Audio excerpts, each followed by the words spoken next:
A very good morning to all of you students. My name is CA Devis Gupta, and today we will be having a live session on two topics. One is portfolio management and securitization, in which we will be covering the revisionary aspects as in the flow of the topics, as well as I will be taking some of the queries that all of you might have.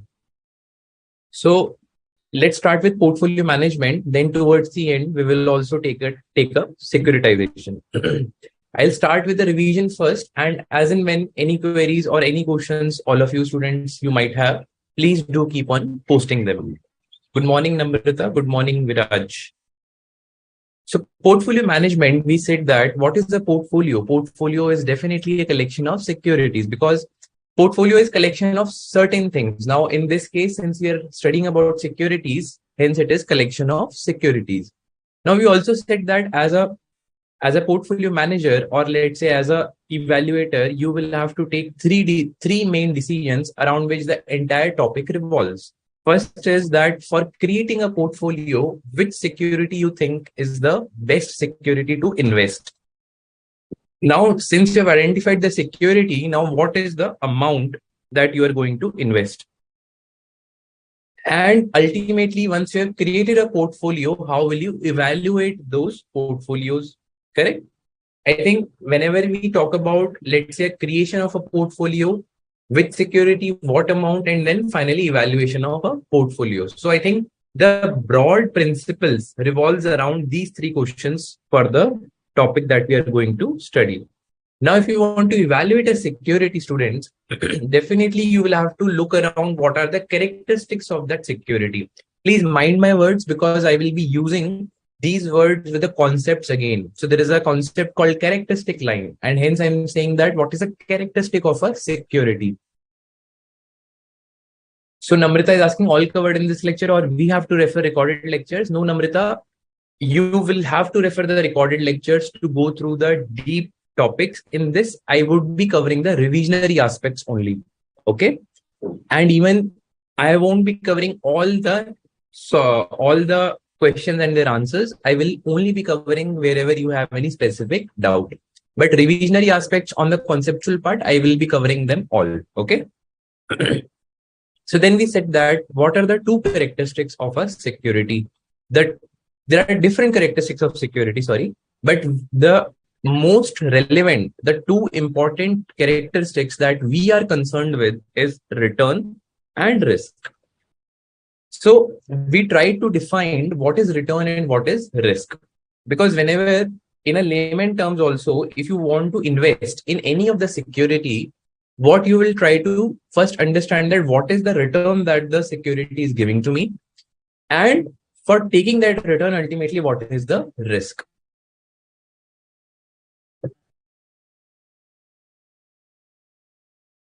Sorry.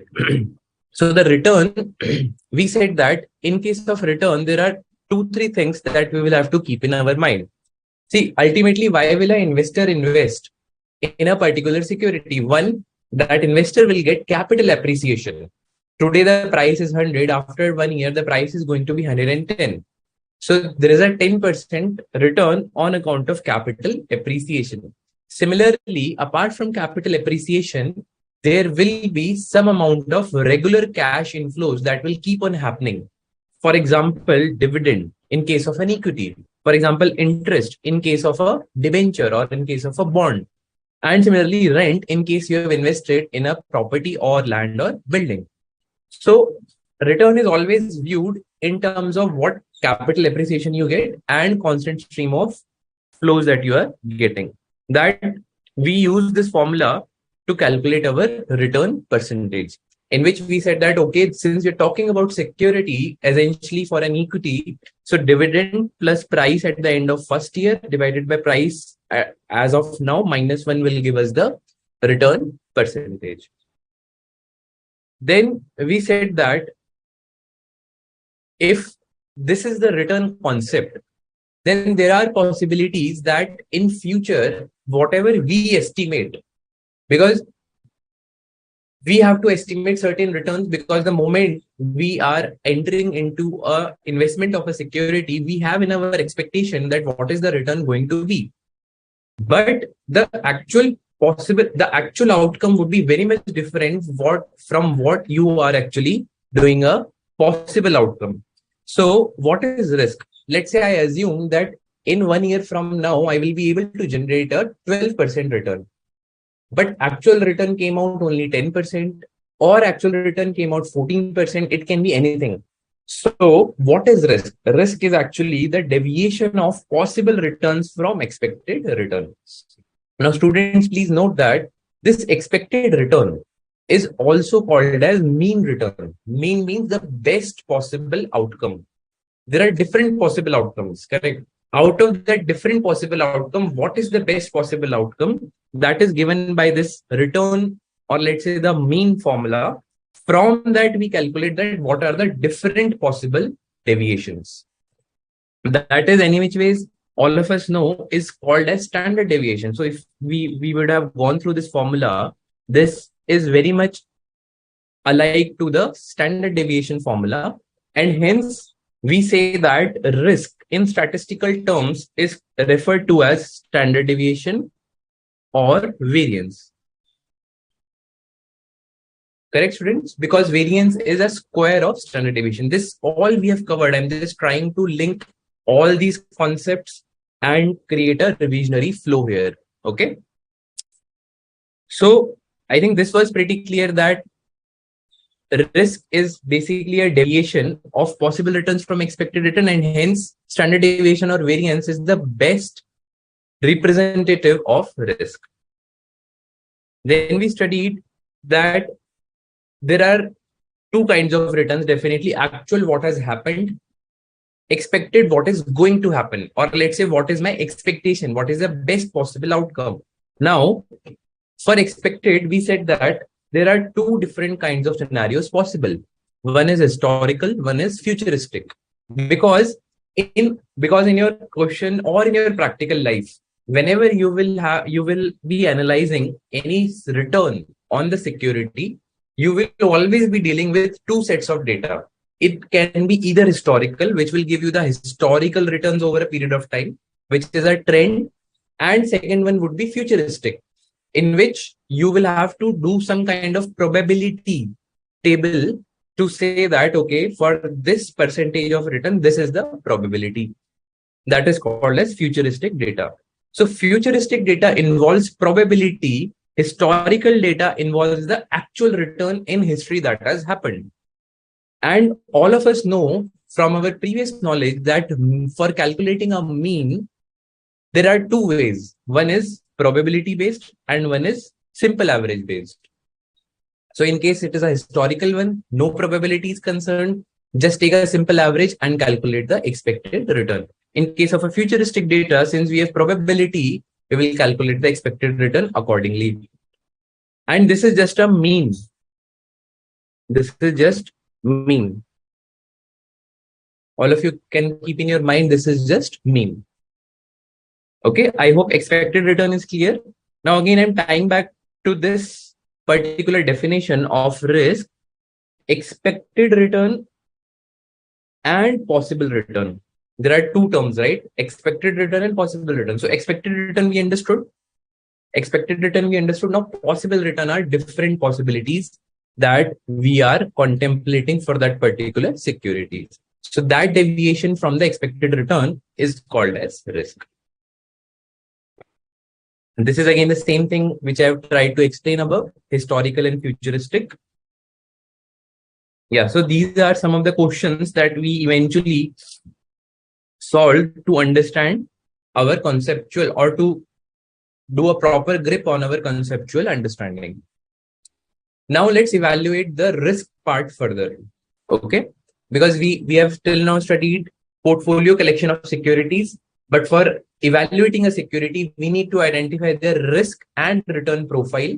Risk and return, we understood what are the basic concepts. Now, what is the risk? Now, let's evaluate it further.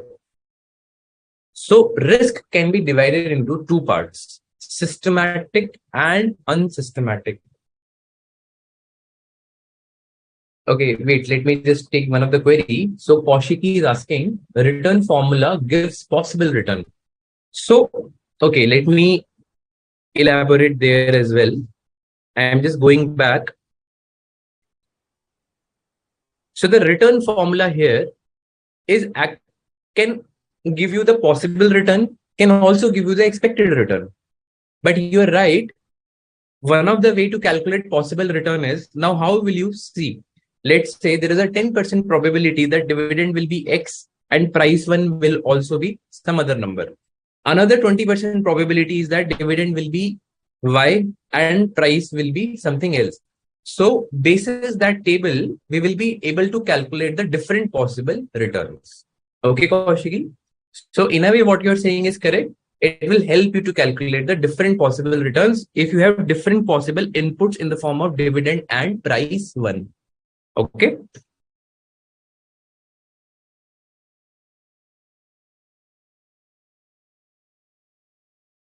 Now, students, we were seeing this comparison on systematic and unsystematic. Now, systematic students, as the name suggests, system, any risk which is because of the system. System is what? The economy in which you are operating, which is a macro factors. The macro factors around that security, or let's say the generic factors around that security, will comprise of the systematic risk.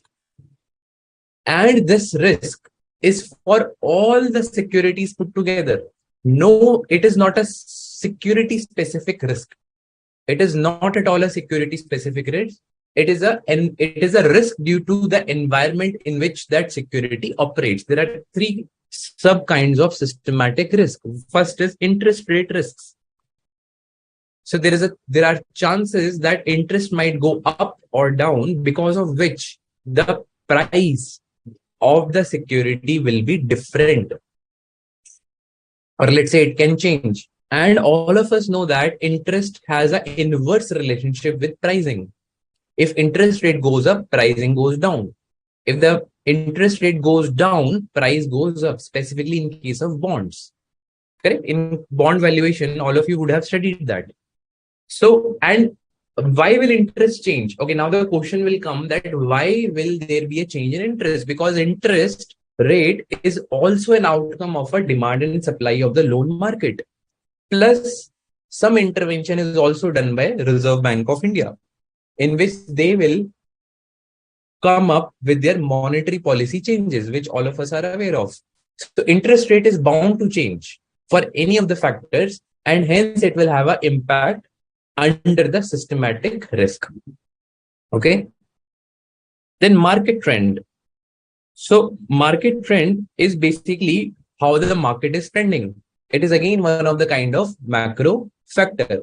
Now again, third type is purchasing power, which is also called as inflation.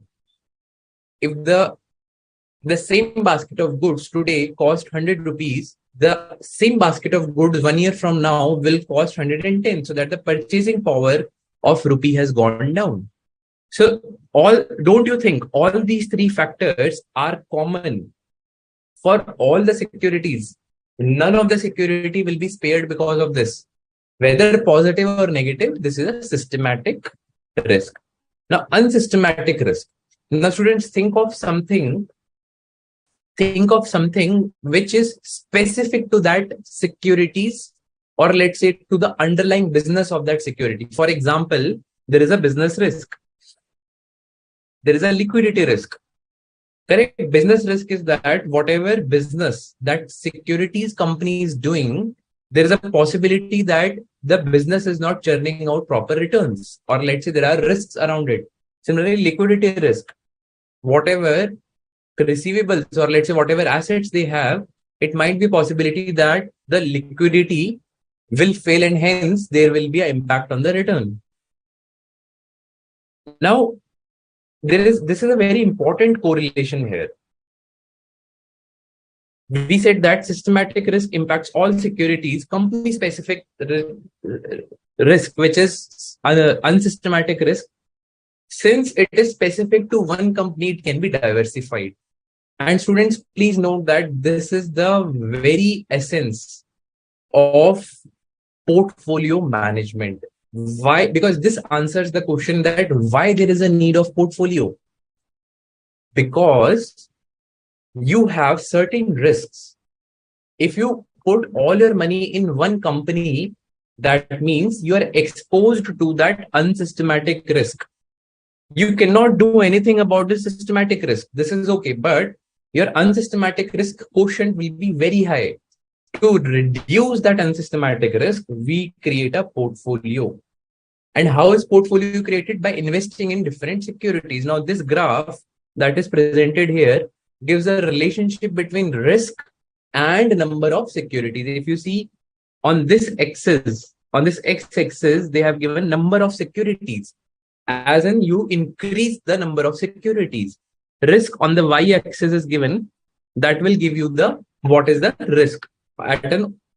So let's say here there is only one security, two security, three. So for one security, the risk will be systematic plus unsystematic, which is, let's say here.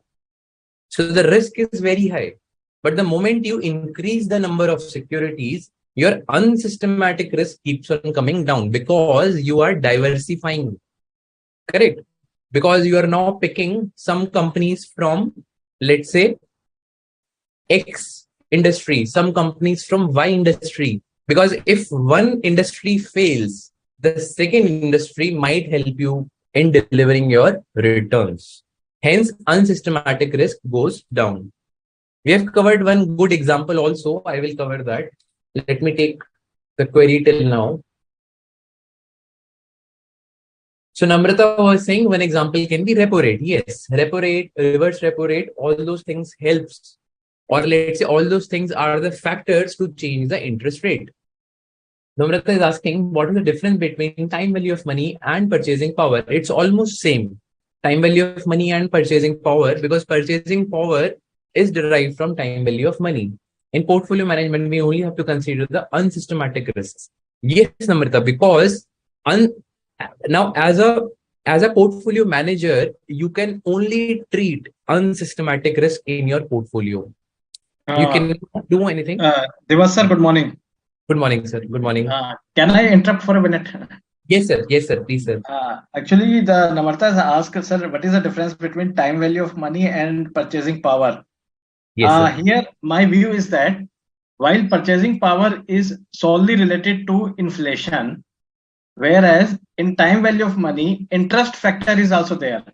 Because, see, when time value of money is basically relating to when we make some investment kind of a thing or opportunity kind of a thing. Because purchasing power is solely related to inflation. If in any country there is zero inflation, then purchasing power will remain the same. However, he can get the real return on their investment. So my view is that there are little bit some difference. Only the difference is of real return. Yeah. If you have any divergent view, Devas, you clarify me. No, sir. I totally agree with you, sir. Thank you, sir. If you have any, sir, because I have it has come into my mind only that. Yes, sir. Yes, sir. No, absolutely true, sir. I agree with you. Yeah. Okay. Thank you, Devas. Thank you, sir. Thank you. So yeah. So we were saying that yes. So in portfolio management, we only can treat the unsystematic risk, because systematic risk, as you see in this chart, even if you go to the number of securities to the infinity level, still the chart will be, I mean, the systematic risk will still be there. Okay. And even if you see, let's say the market indexes, let's say the BSE or NSE related, let's say the Nifty or BSE Sensex. So that represents the entire market, correct? In that also, systematic risk is still there. So we will cover one practical example on systematic and unsystematic risk, Janvi. Yes. So for example, in my earlier sessions also, what we discussed is, I think that example will come. Yes, this one. So let's cover this variance and covariance first, and then let's go to the examples. Okay. I hope this is clear. Systematic and unsystematic risk. Now we will try to actually put some let's say the mathematical amounts to the systematic and unsystematic risk during the course of the session. But the conceptual is this. Now, we also know that variance and covariance, there were two different terms that we have studied. In case of variance, we said that So variance is just a square of standard deviation, correct? And it compares the X limited's data with X limited data. So the same company's data will be covered, in which, again, basis the historical approach, this is the formula, and basis the futuristic approach, this is the formula, which is the use of probability. Now, what is covariance? So variance was pretty simple, so I'm not taking this. Now, covariance is actually the study of one series compared to the another series. So X limited is compared to Y limited. Covariance means co, one and second, and how do they vary, how their returns vary. So it measures the relative relationship between the returns. So for covariance, this is the formula in which we will, instead of the square, we will take X minus X bar, which is the mean of X, and Y minus Y bar, which is the mean of Y. And similarly, in case of futuristic data, which is use of probability, it will be multiplied by the probability. Now, why is this covariance important? Because covariance is used in calculating the correlation coefficient. Now, this correlation coefficient is actually denoted by R, and we will see what are the different uses of this. And it has a range between -1 and +1. It can always be between -1 and +1. So if, let's say, R is +1, it says that if X moves in positive direction by 30%, Y will also move in positive direction by 30%. Similarly, if X moves in the negative direction by 12%, Y will also move in negative direction by 12%. That is what R is equal to +1 means. R is equal to -1 means that they will move in the opposite direction at the same extent. The extent will be same. If X increases by 10%, Y will also decrease by 10%. And 0 means there is no correlation. There is no correlation between X and Y. Now, this was the example that we were trying to understand. Now, we have taken an example of a pharmaceutical company and an insurance company. Now, if, let's say, there is a pandemic that we have already seen, if in that case, if it happens, so the share price of pharmaceutical companies will increase because they will be selling more medicines, correct? At the same time, the people will lodge for more claims, and hence the insurance companies' share price will come down. So if you now think it as a portfolio investment, if you only invest in pharma company, then your return will be one-sided. But what happens if, let's say, there is no pandemic? Then it might be possible that pharma companies' share price will go down because the medicines are not going to sell. However, the insurance companies, the Mediclaim insurance companies, will bag more profits. So don't you think there is an inverse relationship here? Yes. So if you invest only in one company, there is a higher chance that you are going to fail as a portfolio manager in some of the situations. That is true. But what if you invest 50% here, or let's say in some other proportion basis your hypothesis, 55 and 45%. In that case, you are diversifying your risk. At the same time, you're trying to keep your returns basis some of the theories that we are going to study. I'm not going into how this 45 and 55 is coming as of now. That we have a proper model to understand from. Okay. But this is one of the example. And for actually determining what is the right proportion, how this analysis will happen, we have to study about correlation coefficient. For doing that, we need to be clear that what is the meaning of covariance. Okay. I hope this example is clear, and you can think around many of the examples. Now, with this, continuing with this also, we studied one more relationship between a pharmaceutical company and there is a starch company. So starch company provides raw material to pharmaceutical companies to make the medicines because starch is the base. Now, if pharma's business increases, definitely starch companies or the starch industries or the manufacturing industries business will also increase. Similarly, the same thing holds about the packaging industries. But if they decrease, at the same time, they will also decrease. Okay. So in this case, R is equal to plus 1. So Namrata was saying that the curve will not go down. Yes. Coming back to this curve, it will not go down. It will, so this difference will be there.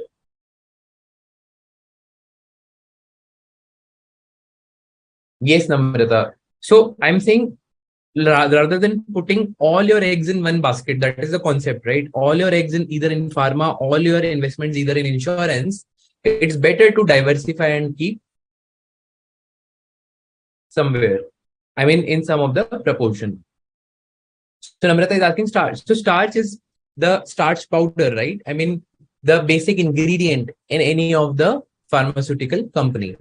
You can take any of the example. I have just taken one of the example here. You can just think of anything. You can also think of a packaging industry, because for manufacturing the pharma medicines, the packing is also needed.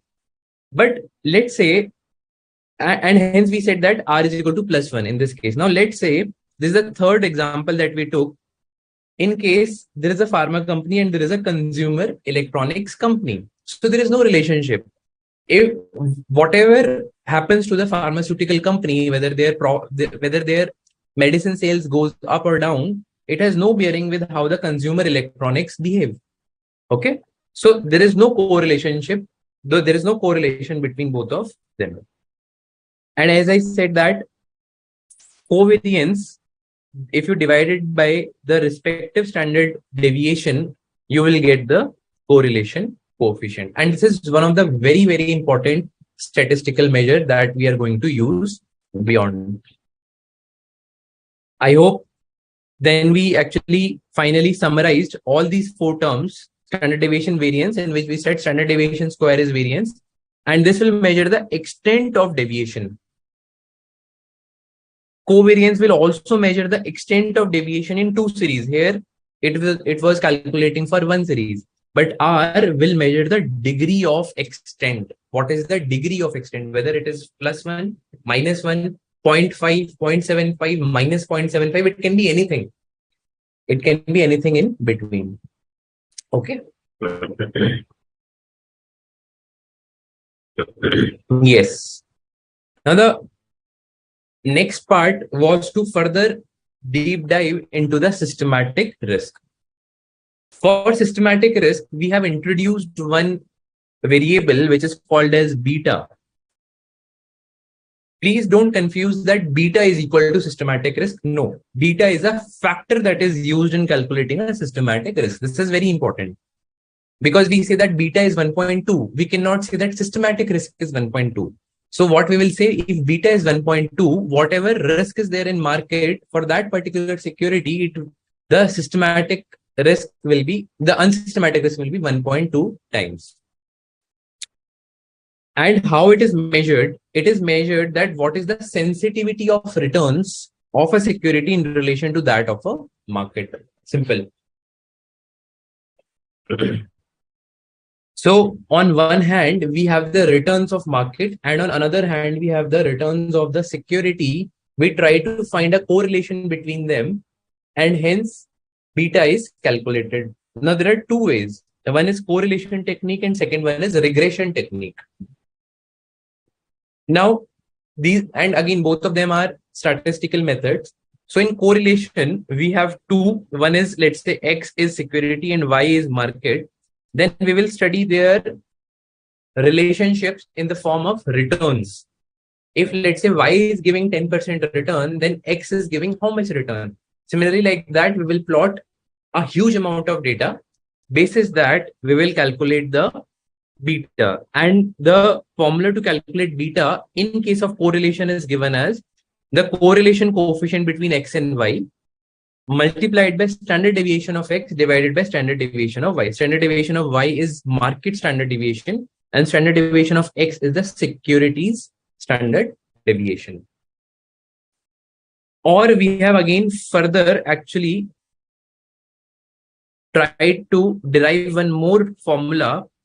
Instead of R, we have put covariance between X and Y divided by standard deviation of X and standard deviation of Y. This is from the previous relationship of R and covariance.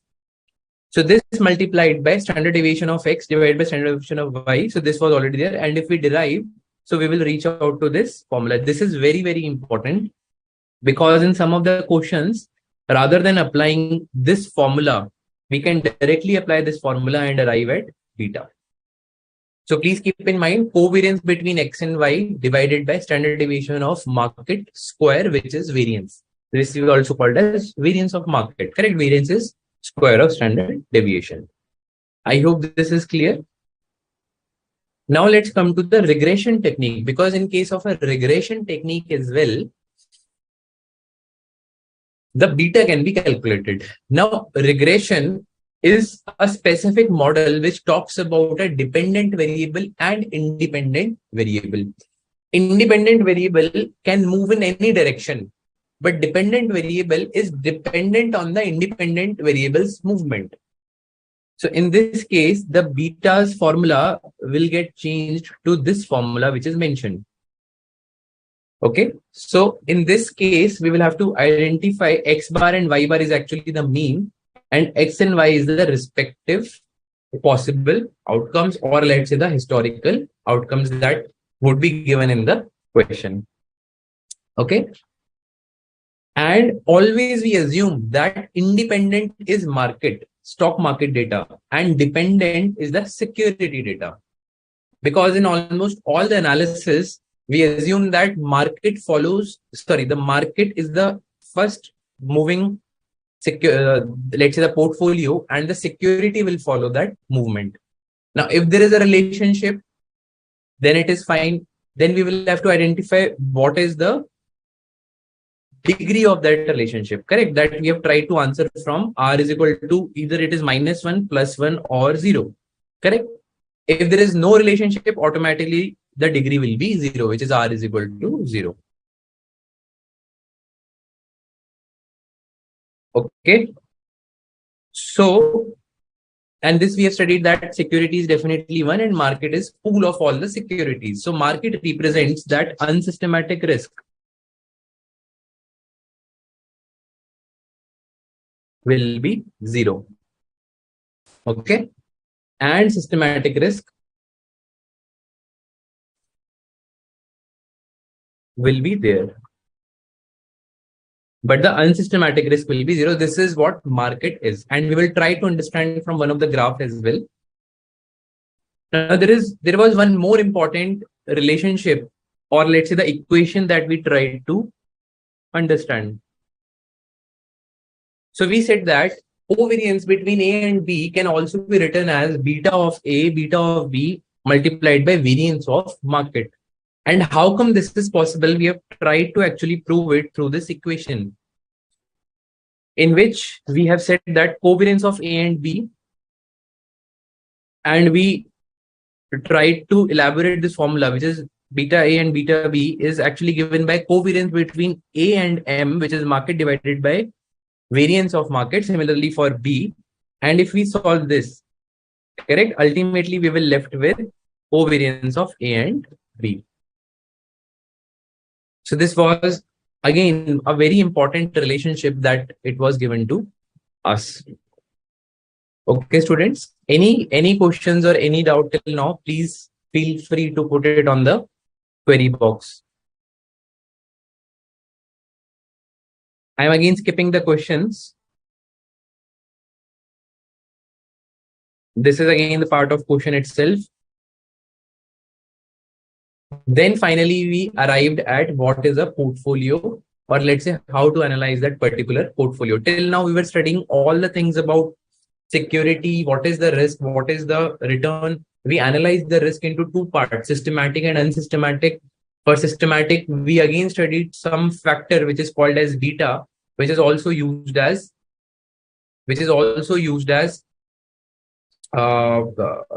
in the capital asset pricing model for the calculating the returns. Okay, Janvi is saying some example on systematic and unsystematic. Let me take one example here. So if you see systematic,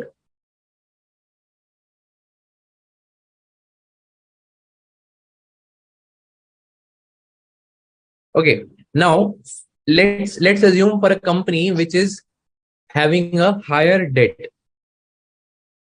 Okay, the company is having a higher debt. They have done a good amount of borrowings to leverage on the interest cost. Okay, now let's assume 30% in their balance sheet is sitting as debt. Now in systematic risk, we studied one of the risk is interest rate risk. Correct. And what has happened during the past 1 year, the market interest rate risk, and let me also make it clear, this debt is actually a variable rate debt. It's not a fixed rate debt. It is linked to index called as MIBOR, which is Mumbai Interbank Offered Rate. Whatever 6 months, okay, let me make it further clarificatory. Whatever is the 6 months MIBOR, basis that the debt's interest payment will happen. Now, let's say the interest rate has increased. I mean, the 6 months MIBOR has increased from, let's say, 8% to 10%. There is a 2% increase. The moment 2% interest cost increases, it is an impact to the company's P&L and hence returns. Correct? I hope all of you agree, Janvi. So, but it will not only impact company X in this particular case, it will also impact the entire market, because it is a systematic risk. It is arising of some 8 to 10% increase in the interest rate, which will impact the other borrowers also. Correct. So hence it is a systematic risk for the company, for X Limited, and even for the market put together. So it will impact the entire market. Okay, I hope it is clear. Now let's talk about some of the business risk.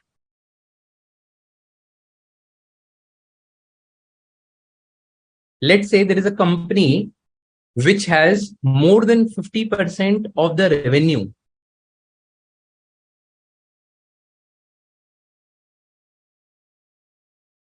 So 50% or more revenue is coming from some of the orders from one party. So this, I'm talking about again X Limited only. So for X Limited, 50% or more orders comes from one party. Don't you think it is a risk for the company? Because tomorrow, if this one party is not giving orders or is not in a position to pay back the money, there is a business risk that X Limited would not be able to even sustain their sales or even manage their receivables. So this is called as unsystematic risk. Do you think this risk exists within the entire market? No, right? No. This is a X Limited specific risk.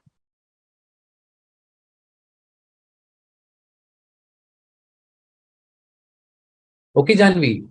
So this I have taken one of the practical example on the business risk as well as one on the interest rate risk. And you can actually imagine other scenarios accordingly. So I was saying formula of systematic analysis, we can take example 1 of book. So Janvi, we will cover the, okay, there is a separate model which gives us how to calculate the systematic and unsystematic risk. Maybe then we will cover it. Okay. Then we will see if something is left, then Janvi, we can even cover the example 1 as well. Okay. Now let's come forward. Yes, we came to portfolio then. So portfolio also, we said that since we are talking about the portfolio management, the two biggest reasons are again risk and returns, or let's say two biggest characteristics are risk and return. So what till now we have studied about a security risk and security return. Now how to translate that into portfolio risk and portfolio return. So portfolio return will be given by the respective weights multiplied in the respective returns. It will be expected return on a security and the weight of that particular investment in that particular security. Okay, this is very simple. It's just weighted average. And on the risk part, risk actually we have bifurcated the simple approach. This is a simple approach, and we call this as a Markowitz portfolio theory, MPT. As per this approach, we have to bifurcate whether we are calculating it for a two securities portfolio or more than two securities portfolio. If we are calculating it for two securities portfolio, we will just apply the simple formula of this, which is the variance of portfolio will be given by weight square, standard deviation 1 square, weight 2 square, standard deviation 2 square, and 2, weight 1, weight 2, standard deviation 1, standard deviation 2. And ultimately, we will also multiply with the correlation coefficient.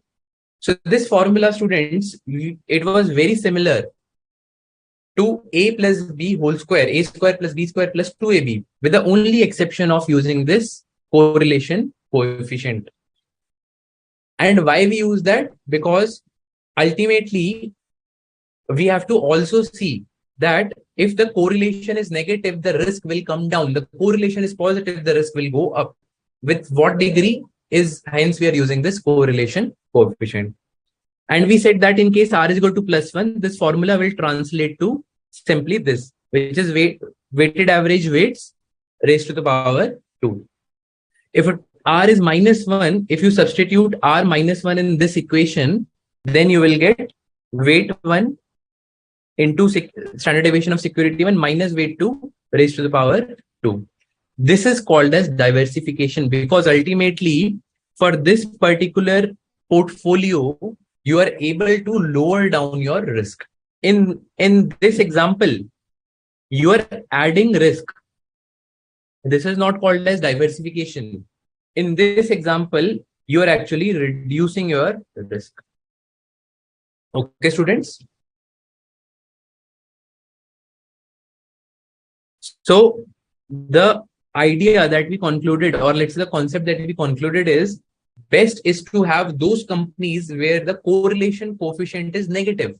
Then only we will be able to achieve our objective of diversification.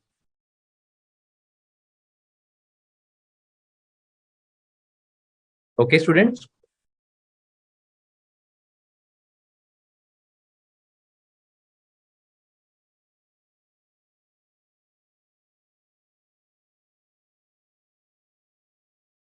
Yes, so there was one more important concept on standard deviation that we have actually covered. Conceptually, we said that standard deviation is definitely a model, and this is true even for other statistical measures also. So whatever we input, the output also comes in the same unit of measurement. If let's say the input is happening on a return percentage, the output it will give also as a percentage.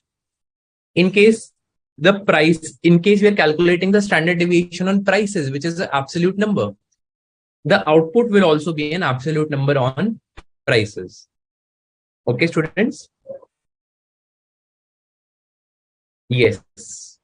So this comes the next part on Markowitz portfolio theory. So this is called as an efficient frontier.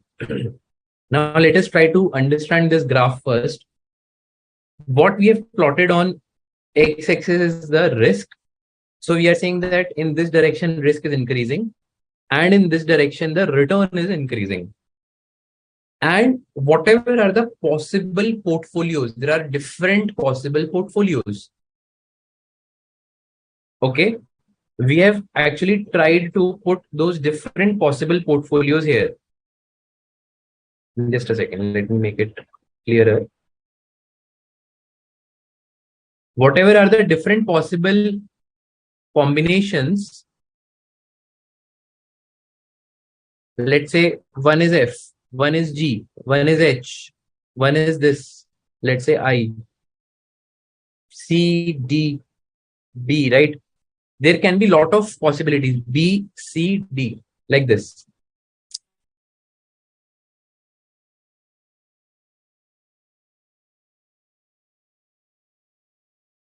So we have plotted, let's say A is here, B is here, C, D, E, F, G, like that. Now, and let's say, how is A different from B? A will have different proportion of different securities. Similarly, B will have different proportion of, so all these are unique combinations of different securities in different proportions. If we plot this on a risk and return basis, because ultimately we have know how in the previous part, we know how to calculate the portfolio risk and portfolio return. So basis the portfolio risk and portfolio return, if we plot it on this graph, we will get some curve like this, which is this. So there will be a curve like this. For lower risk, we will get lower return. If we get some higher return, ultimately the risk also needs to be higher. This is what we are actually interpreting from this graph, correct? Because if you compare A will have higher risk and higher return. Similarly, D will have lesser risk than compared to A and somewhat lesser return compared to A. So what Markowitz portfolio theory says is that there will be a frontier like this, and all the combinations which lie within this frontier, let's say F, G, H, I, will be the less efficient frontier. Now, efficiency in terms of what? So for example, F is having a risk of this much. Similarly, C is also having a risk of, let's say this is, I'm putting a number here. For example, this is 30%. So F is also having a risk of 30%. C is also having a risk of 30%. But if you see, C is having a higher return. For example, here it is C's return, which is, let's say 40%. And here for F, the return is only 30%. So F is lesser efficient than C. C is the efficient portfolio. So all the portfolios which lie on this curve, those are efficient portfolios. All the portfolios that lie inside this curve, those are lesser efficient portfolios. Point number one. Point number two, they also concluded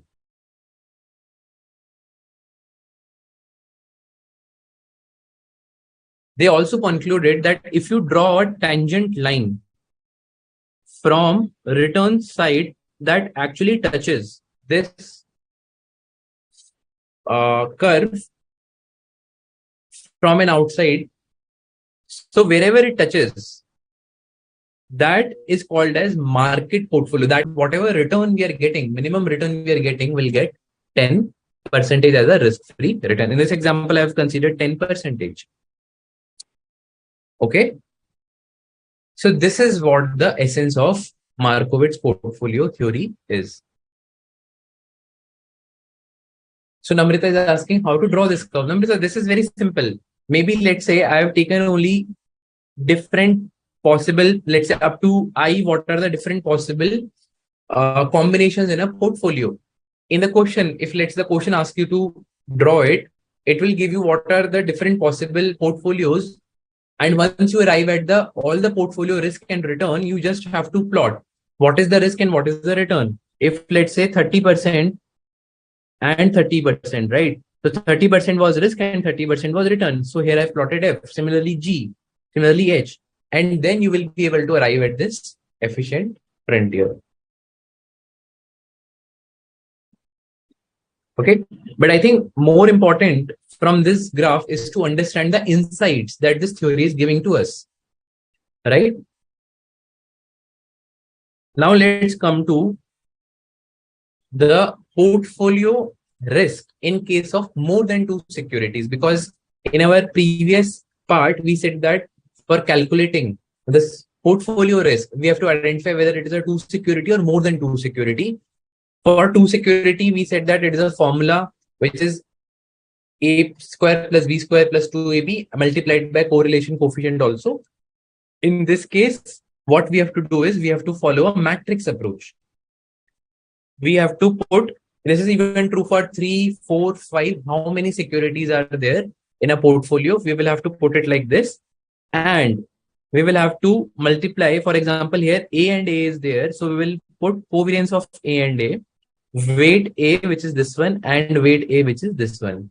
So respective weights multiplied by covariance of those combinations. Similarly, for A and B, we will put covariance of A and B, weight of A and weight of B, which is this one and this one.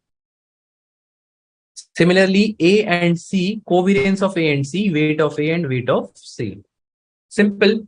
So this matrix is simple. Similarly, we can construe the matrix here, covariance BA, weight B, weight A, similarly like this, and then we will have to take a summation of all of them.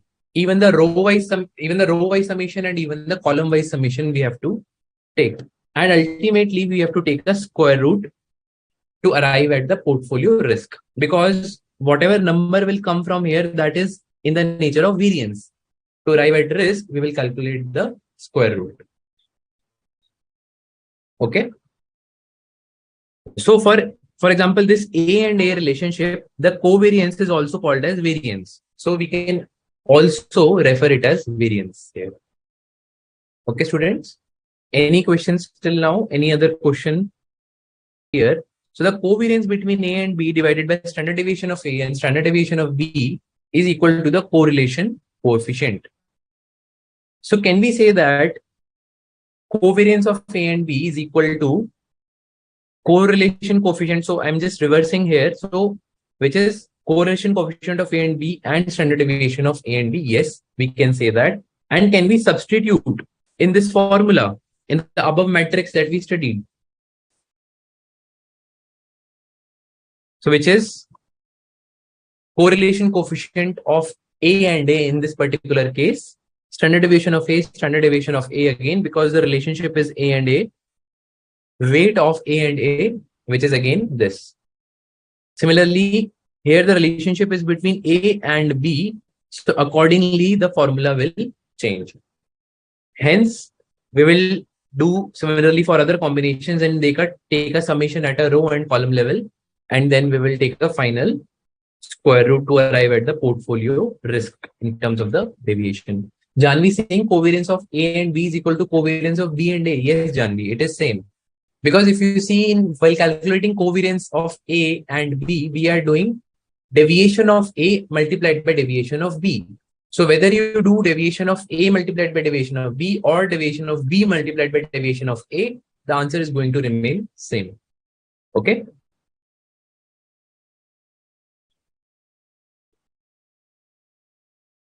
So why there is a need to study this kind of a matrix approach?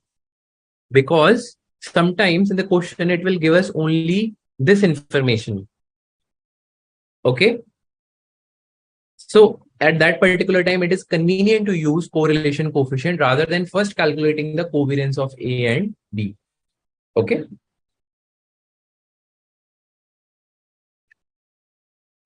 Sorry. Perfect. So next part is again very interesting part. So this is something new. This is called as Sharpe's index model, which we also call as single index model. Now in this theory, or let's say in this model, the return and risk of a security, and we will also see of a portfolio later on, is based on a simplistic approach in which we say that there is only single factor that we have to consider, or let's say there is a single index that we have to consider while we talk about any return or risk. So let's first try to analyze what is a security return and security risk as per this formula. So students, this entire concept is actually based on the part that we have covered in systematic and unsystematic risk. So systematic is macro, unsystematic is micro. Micro means specific to that business. So macro risk or the macro return, in this case, sorry, macro return will be what? Will be the return of market multiplied by the beta. Correct? So if let's say the market is getting a return of 10% and our beta is 1.2 of this particular security, let's say we're talking about X Limited here. So don't you think that 12% will be the macro return? correct? So the 10% multiplied by 1.2, this will give us the macro return. Then what is a micro return? So investor, okay, now return can be understood in the form what is the expectation from the investor. Now let's say the investor, since it is undertaking two kinds of risk, one is macro risk and micro risk. So the investor will expect some return on account of macro risk and some return on account of micro risk. So macro risk return, we have already understood this one, and micro risk. Now, there can be a situation where the market return will be zero.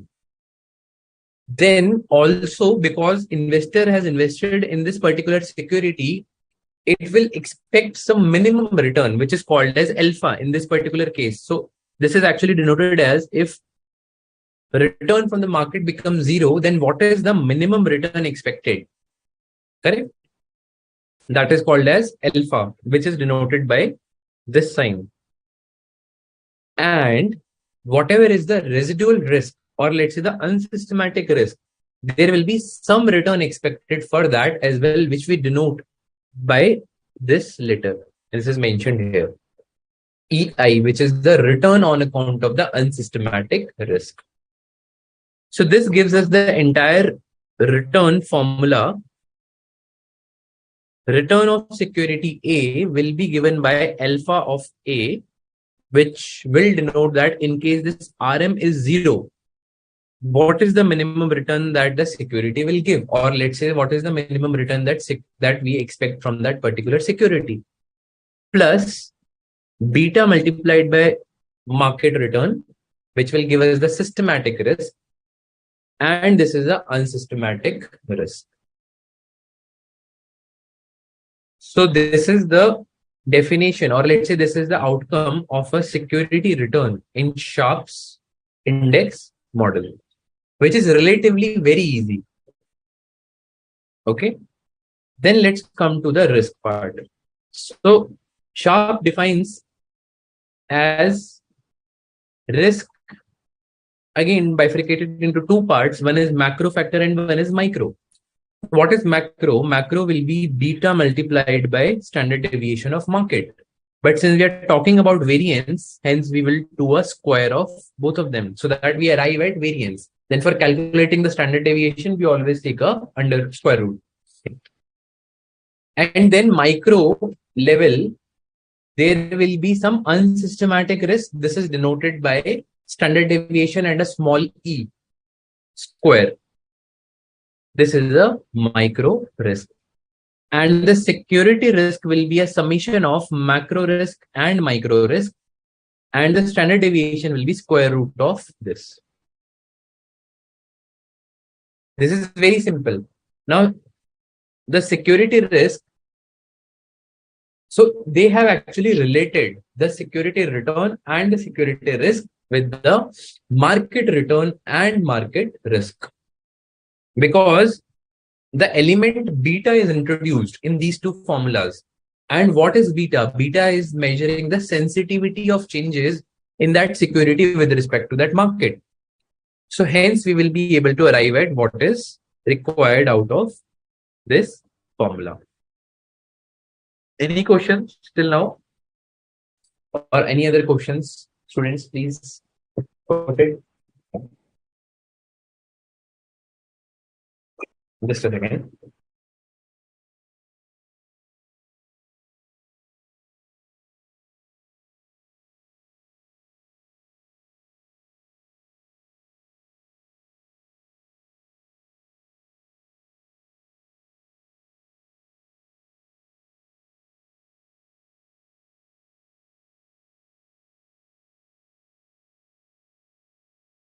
Okay, so Janvi is asking, sir, what is E in micro risk? So E generally denotes the risk, the micro risk. So this is a standard, basically the depiction that if standard deviation below E, and E, if you ask me, for statistical terms, it is an error. Correct. So E is an error. But here we are saying it's not an error, but it's a residual risk. whatever is residual, that is called as E. And hence in our returns formula also, if you see, there is a E below that I is there, right? So that is called as a return for residual risk. Similarly, in risk formula, E denotes the risk itself of the residual part.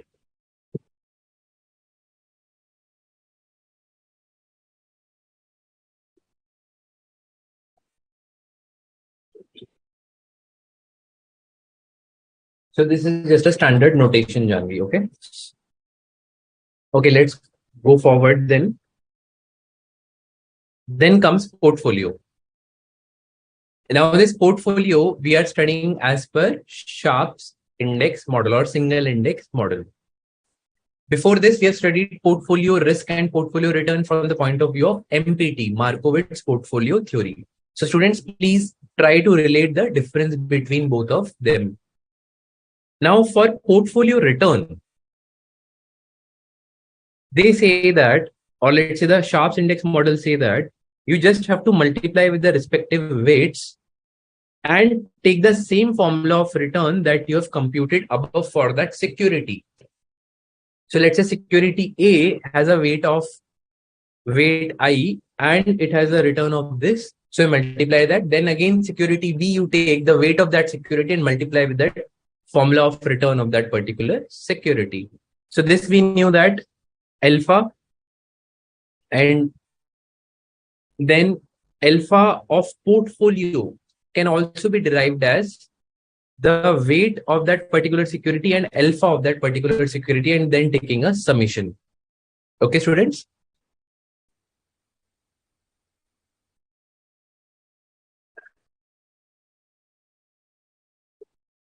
Let me just revise it. Actually, this should be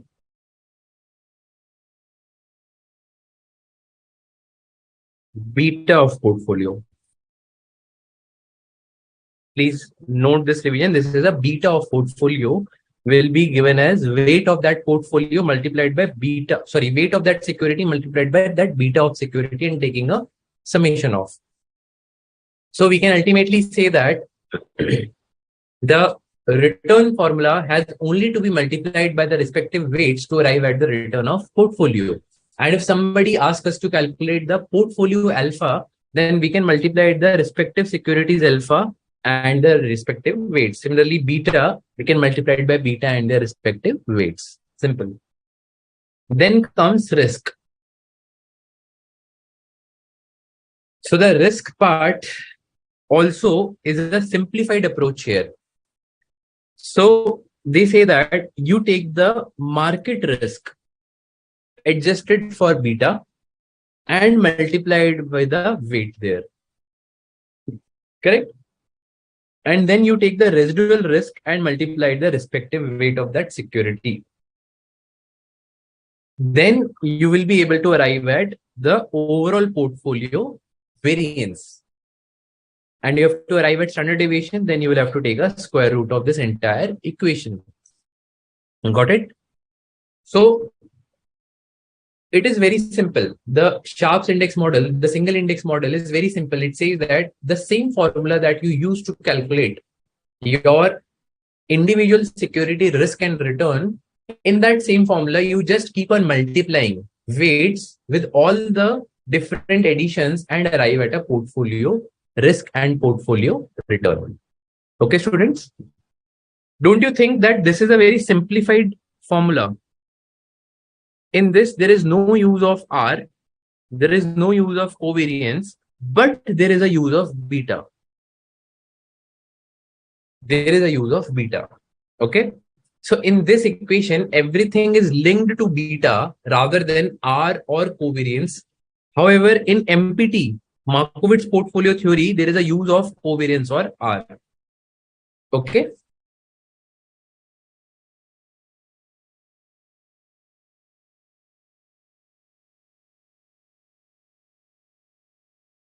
I think this, I would be probably explaining how Sensex is calculated. The index is calculated.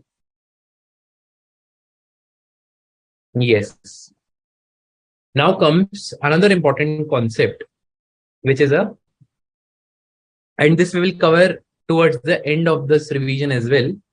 But what I'm trying to explain through here is that the return of a security is a combination of alpha and beta into RM plus this residual return on the residual risk, correct, which is EI, which I also called as it is a error.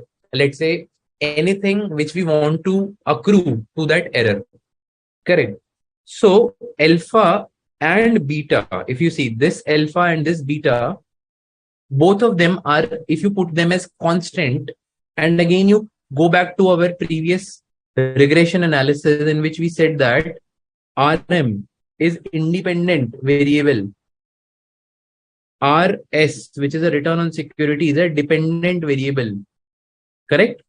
If you do that, you will be able to, so this is the regression formula I've again put for beta, correct. So if you actually link that concept here, you will be able to arrive at what is alpha.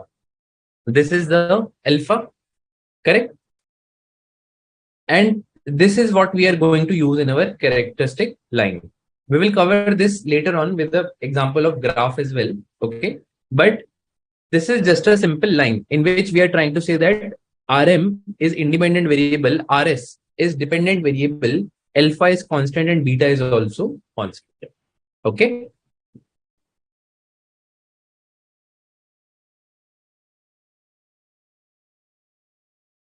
Yes, then capital asset pricing model also gives us how to calculate return on a particular security. Now this return is calculated as risk-free rate of return plus beta into risk premium from the market standpoint, which is market return minus risk-free rate of return.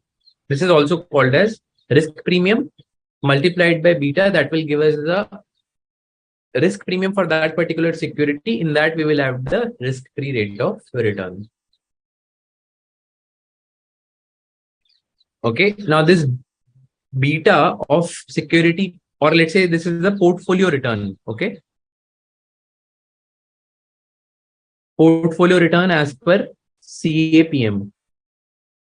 So the return of portfolio will be risk-free rate of return plus beta of portfolio. This you have already seen above in the Sharpe's index model, multiplied by return in market minus return of risk-free return. That will give us the return of portfolio.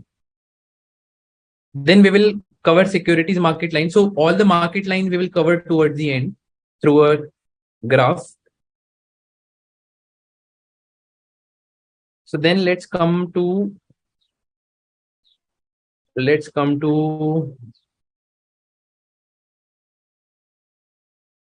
yes. So I think till now, students, we have actually developed our sufficient knowledge on which security and what amount to be invested.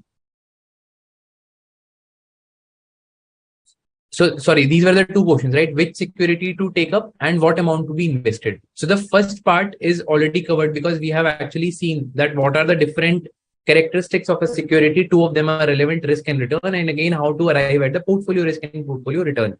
Then what are the efficient portfolios? How is systematic and unsystematic risk and their related returns related? And now let's cover what proportion, or let's say what amount to be taken. For this, we will take help of Sharpe's index model optimal portfolio theory.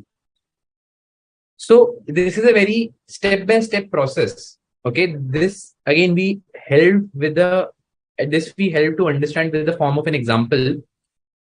And with that, we were able to devise a portfolio which is the most optimal portfolio,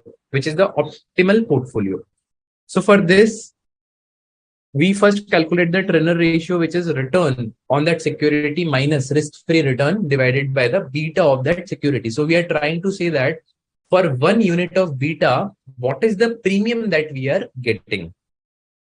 Right? This is the premium. This is the security premium, right? That we are getting. Then we were asked to rank it basis the highest to lowest. So we will put in an order of all the securities which will come highest to lowest. Then we were asked to calculate another term, which is value of C. Okay, so C in this particular case was given as, so this is a complicated formula again, the standard deviation of market square, which is the variance of market, and then summation of the respective premium of that security divided by the variance of unsystematic risk multiplied by that particular beta. And this whole divided by 1 plus, again, standard deviation of the variance of market and beta square divided by the residual risk square, taking a summation of. And here we have also noted one important point, that this is actually in absolute values and not in percentage. So don't confuse in percentage. Then we said that compute the cutoff point where C is highest. So if you have already ranked them from highest to lowest and you have in the next column calculated C, let me go to this. See, this is how we have actually arranged them. This is the Trenner ratio. And then we have calculated C. So this is C. So where will be C? Where cutoff point is highest. So if you see the cutoff point in this particular case is coming highest as 2.814 when we compare it with all the other amounts. So then up to F we will stop. Then that means these two securities we have to pick. All the securities above the cutoff point, including cutoff point, we have to pick up for the portfolio.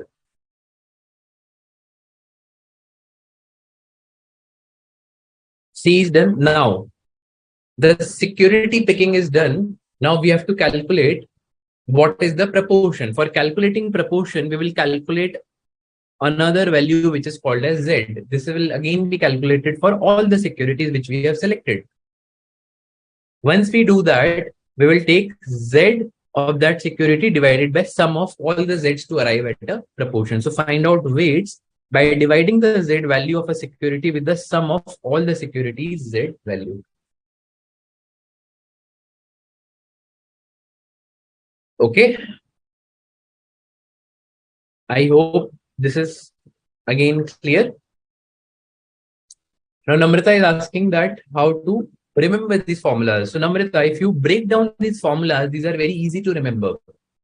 For example, let's try to break down this formula Zi. So Zi, if you see, at least if you only focus on this part, do you see some,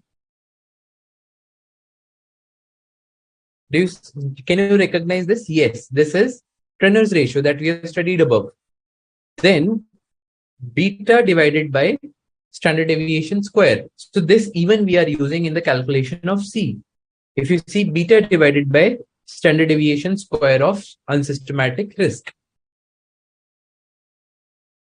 Correct. So if you see in this particular bracket, we are trying to find out that what is the premium of return that we are getting for 1 unit of the unsystematic risk that we are undertaking. That we are multiplying it with the beta of that particular security. Okay.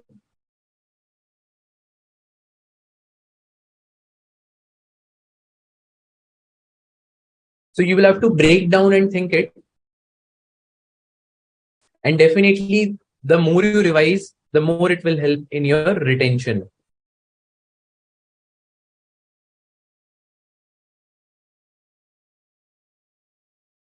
Okay, students. So I think this is the very step-by-step process to calculate which security and what amount to arrive at the optimal portfolio. Let's go down. Now, basis our steps, we have found out that A and F are two securities that has to be selected because C is highest for security F. And hence we have calculated Z here. And ultimately Z, for calculating the weight of A, we will take Z of A divided by Z of A and Z of F. For calculating the weight of F, not B here, let me put F, Z of F divided by Z of A and Z of F. So ultimately, security A will have an investment of this much and security F will have an investment of this much.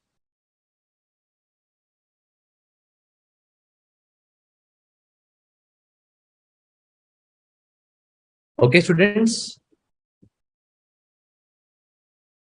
Now, the above theory that we have studied is actually for more than two securities. For two securities, there is one formula that is developed under the minimum variance portfolio.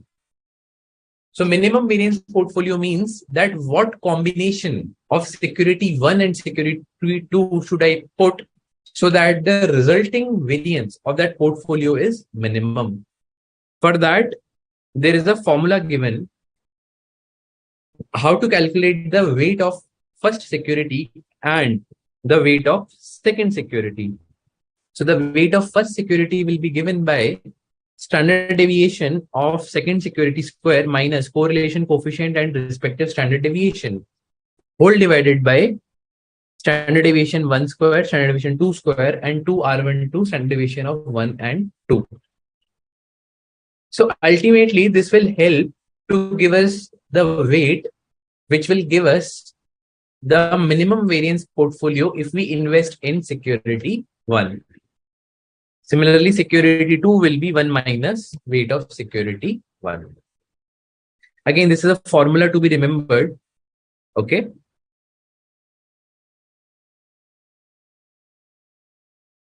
I think we have done some interesting questions also, which were very practical, and with that we were able to okay, one more thing. In lot of questions, there is a comparison. There is a comparison of what and what. If you see, they will ask us to compare. One is calculated, let's say beta, and second is, let's say, given beta. Similarly, calculated price, or let's say given price. I'm just trying to give you a broad perspective here. So if we are there to calculate some metrics, or let's say some respective variable, and that is already given, and they ask us to compare and give them a conclusion. So our conclusion will be based on that, whether calculated beta is higher than the given beta or calculated price is higher than the given price. And accordingly, they will ask us whether we should buy it, we should sell it, or what we should do. Or let's say they will also ask us calculated return, given return. By given, I mean what is operating in market actually. Okay. So let's take this example. If calculated return is 10% and market is giving you a return of 12%, don't you think we should buy it? Correct? Because as per our calculation, 10% is the return, but market is giving us 12%. So our conclusion will depend on the comparisons that we have actually also seen in our respective examples. See, now here we are trying to say that all investments are overpriced. They should be sold and new securities to be invested. How we have concluded this? Because actual return is lesser than the calculated returns. Correct? And hence our decision to sell it. Because market is giving you only 9.5. However, you expect 33.2. So what is the point of holding that investment? We should sell it off.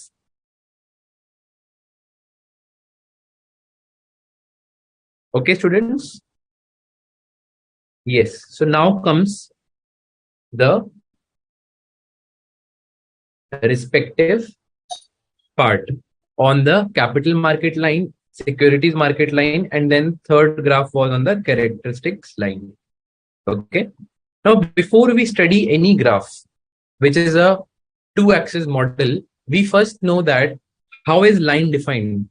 So let's say this is a graph, right? Line can go like this. It can go like this. It can go like this. It can be even like this, or it can be even like this. There are different possibilities of a line to be made. We know that there is this called as y-axis, this is called as x-axis, and the degree, or let's say how that line will go, depends on the slope. This is called as slope, which we mentioned here. And wherever it cuts y-axis, that is called as intercept. Okay, this is important to understand, because then we will just correlate these concepts with the respective graphs. The students, we studied actually three types of graphs here. One is capital market line.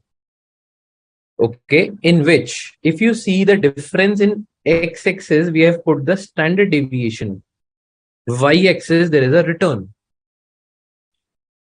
So standard deviation, so we have plotted what is standard deviation and what is the return for that particular security, or let's say for that particular portfolio also, whichever way you want to say.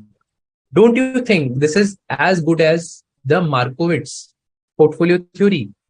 Because there also we have put risk here and return here, correct? So this is same. And if you plot all the portfolio combinations, you will get this efficient frontier like this, correct? And wherever the line from y-axis touches, this is called as market portfolio, the C point, which is referred to here. Correct? So intercept is RF here.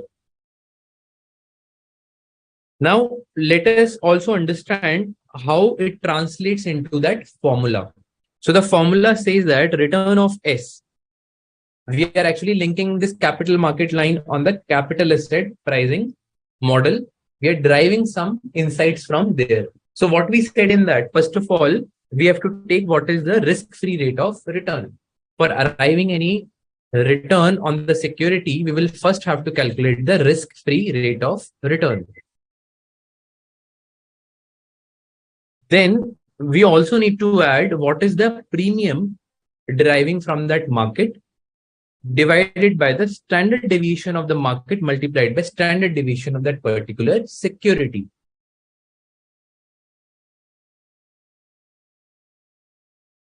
Perfect. Now in this, if you see, standard deviation of security is actually an independent variable, correct? Because we have plotted it on the x-axis. And ultimately the return on security is coming as a dependent variable, which is plotted on the y-axis. Perfect. And this is called as intercept. Okay, let me actually put a normal equation here. Y is equal to A plus Bx. This is the equation of a line, correct? Where A is called as intercept, B is called as slope. This is a normal line definition that we know, and X is actually the independent variable and Y is actually the dependent variable. So what we do, we keep on putting, and this A and B are actually constants. X, we keep on putting different values, and Y will derive different values from this equation, correct? That's how it is called. Now this formula that I have mentioned, return on security is equal to risk-free rate of return plus this RM minus RF divided by standard deviation of M multiplied by standard deviation of security, is actually representing this formula, correct? And hence slope is actually RM minus RF divided by standard deviation of market. Hence this entire arrangement or this entire line is called as capital market line, which is based on the concept of standard deviation. And students, one more point, if you see from this to C point, we call it as lending portfolios. All the portfolios here are called as lending portfolios, and all the portfolios here are called as borrowing portfolios. So this is one of the important points. Okay, I hope this is clear. Now let's come to the securities market line. There is another concept called securities market line, and why we are studying this, because in some of the questions they will refer that please indicate the securities market line, or let's say please indicate the capital market line. So in that case we will have to arrive at these formulas. Now, in this case, students, if you see, the x-axis is showing as beta and y-axis is showing as return. So y-axis is same, but x-axis there is beta, and hence the formula will also get changed. Return on a security will be risk-free rate of return, which is actually called as intercept, perfect, plus beta of that particular security, which is called as the independent variable because beta is given in x-axis. Then the premium of return divided by beta of market, which is always 1. Beta of market is what? 1. Why? Sensitivity of returns of market with respect to the returns of market will always be 1. If market goes as 1, I mean, if market goes as 10%, the market will also go as 10%. So it's always beta is 1 for market.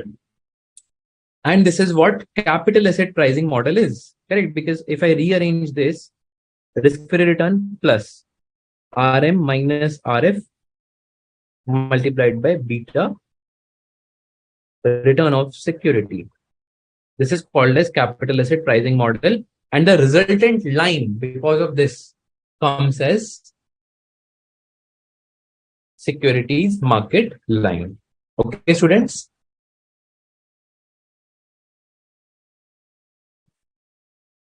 Then last line is actually the characteristic line. So the characteristic line, okay, wait. For securities market line, I think I have explained dependent variable, intercept, slope, and independent variable. Simple. Then comes the characteristic line. Characteristic line now, x-axis, we have excess market returns. And y-axis, we have excess securities return. Now, how we define excess? Excess is anything more than risk-free rate of return. Correct? So Ri minus Rf is dependent variable, which is actually excess securities return. This is independent variable.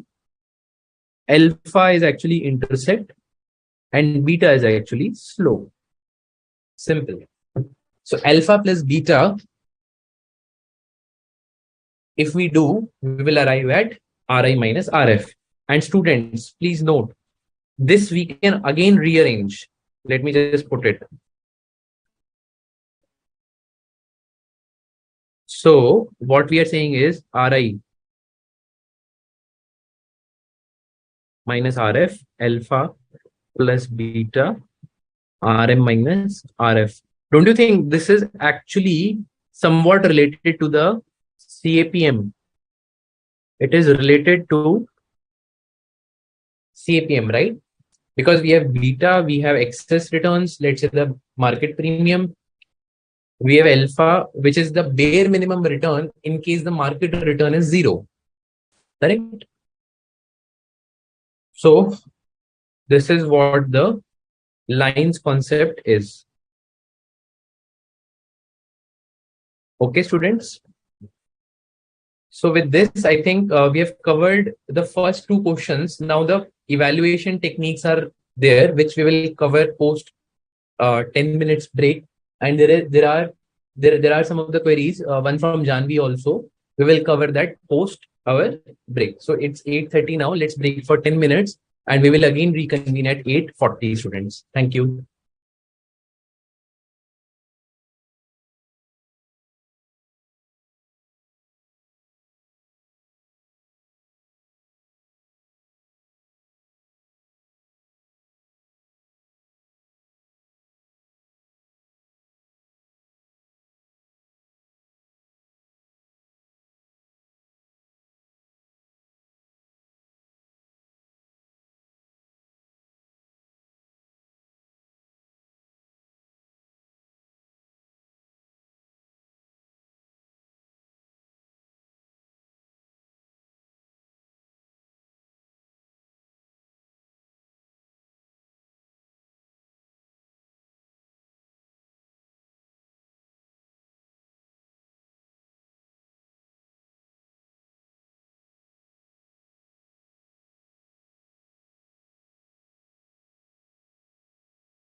Yes, students. So welcome back. There was one query on one of the questions from study material. I'm taking that now.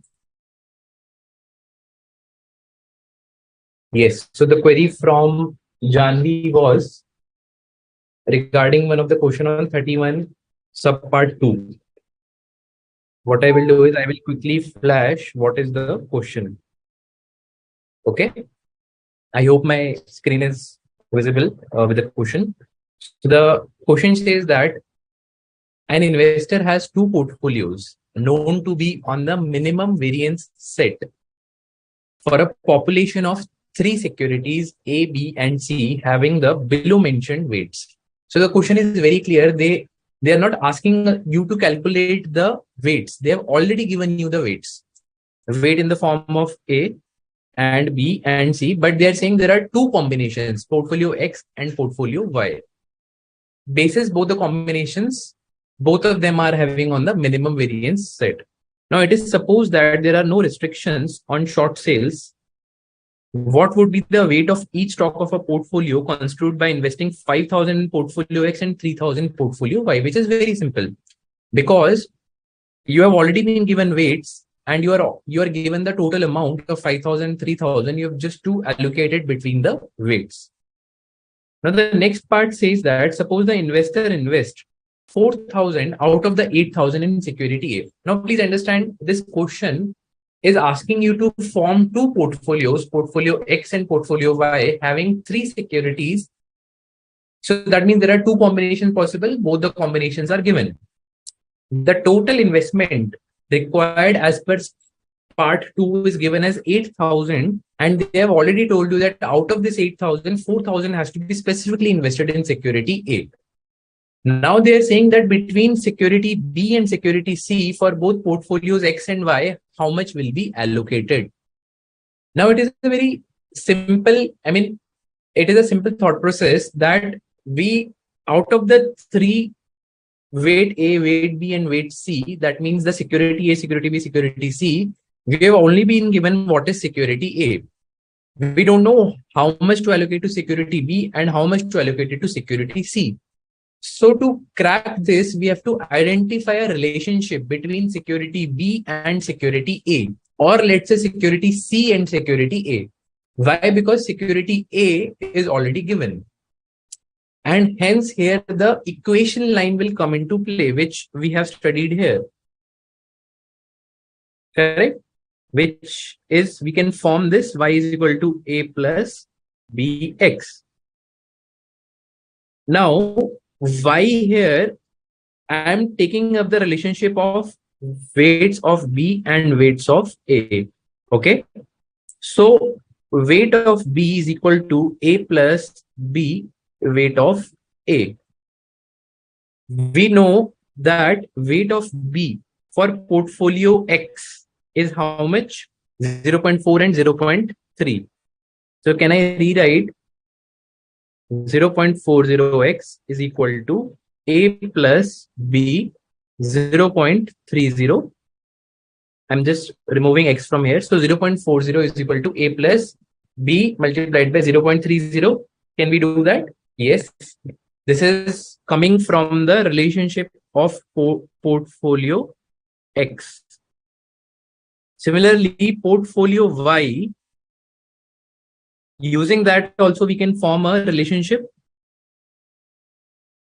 So portfolio Y has 0.50 as weight of B and weight A of 0.20, right?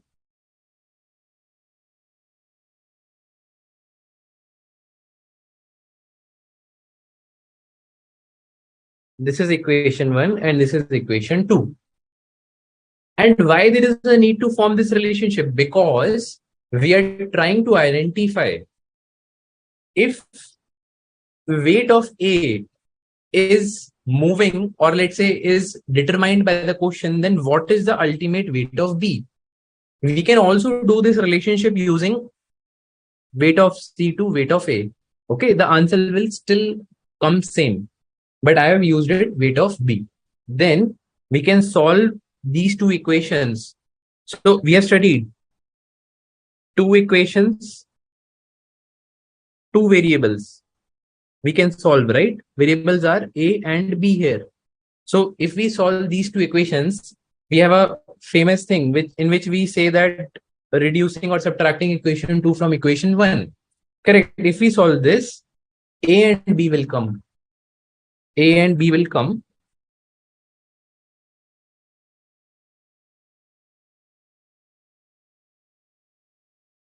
So A will come as 0.70 and B will come as -1. Correct, students? Now, if we substitute A and B in any of the equation, we will get the weight of B is equal to 0.70 minus 1 multiplied by weight of A. Simple. Correct. So weight of B, now we got a relationship here, minus weight of A. And the weight of A is how much? 4,000 divided by 8,000. Correct? Because in second part, they said that 50%, or let's say the 4,000 funds are invested out of 8,000 in security A. I'm reading the second part here. Okay. So weight of B will be 0.70 minus 0.50. And hence weight of B will be 0.20. So if weight of A, weight of B, just a second. Now, weight of A is given in the question, which is 4,000 divided by 8,000, which is equal to 0.50. Weight of B is what we have calculated. Then weight of C ultimately will be what? Will be 1 minus weight of A minus weight of B. And hence it is 1 minus 0.50 minus 0.20. So this will be 0.30. Weight of C will be 0.30. So ultimately 8,000 will be split as 4,000, 1,600 and 2,400 in A, B and C. So A it is 50%, B it is 20% and C it is 30%. I hope Janvi it is clear. So we have actually used the relationships between weight of A and weight of B to arrive at what should be weight of A, to arrive at what should be weight of B in the second part. Okay, students. Now let me actually go back and take the portfolio evaluation technique. Just a second, students.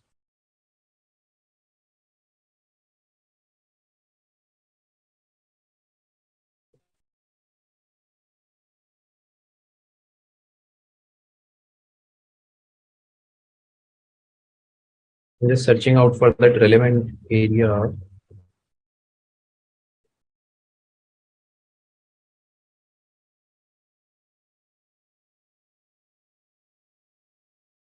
Please, students, if anything still there, please put on the query box.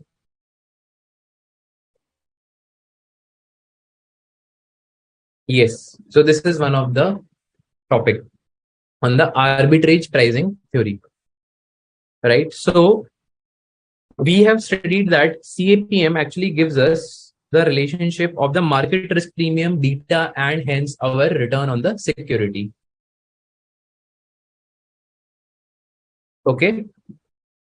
So what it says is that risk premium is one of the factors, but there can be other factors also. For example, the GDP rate. For example, the interest rates.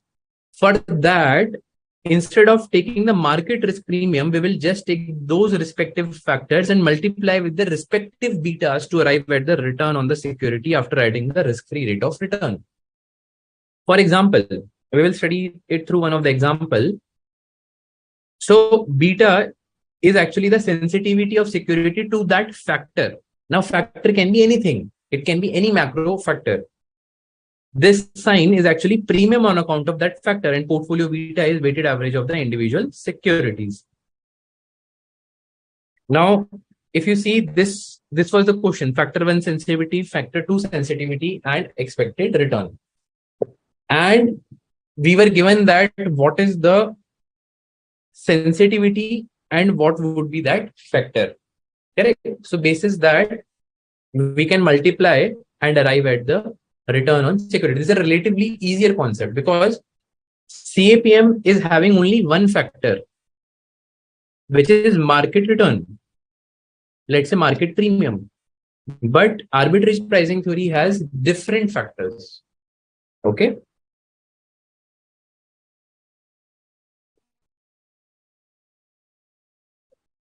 Yes. So this was again one of the charts that we have studied in portfolio management with security bottom on, then evaluation. So evaluation, we said that evaluating techniques. For that, we will have to calculate the portfolio risk, portfolio return, and portfolio beta. We have studied basis two models, Markowitz portfolio theory and single index model. Portfolio beta is given under single index model only, not in Markowitz portfolio theory. Okay. Then we came to these three ratios also. One is Sharpe's ratio, second is Trenner's ratio, and third is Jensen's alpha. So first of all, Sharpe's ratio. Sharpe's ratio is actually return on portfolio minus risk-free rate of return divided by the standard deviation, which includes systematic plus unsystematic both. So here we are trying to calculate that what is the return, excess return on 1 unit of risk. This is called as Sharpe's ratio. If this is higher, that means your portfolio is better because for same unit of risk, you are able to generate higher amount of return. Then comes Trenner's ratio. So Trenner's ratio, we have already studied in our optimal portfolio theory given by Sharpe's. So in that, we have divided it by beta instead of the standard deviation. So the return on portfolio minus risk-free rate of return divided by beta, which will give us the 1 unit of beta, what is the premium that we are getting. Then third evaluation technique was alpha, Jensen's alpha, which is actual return minus expected return. Okay, just a second.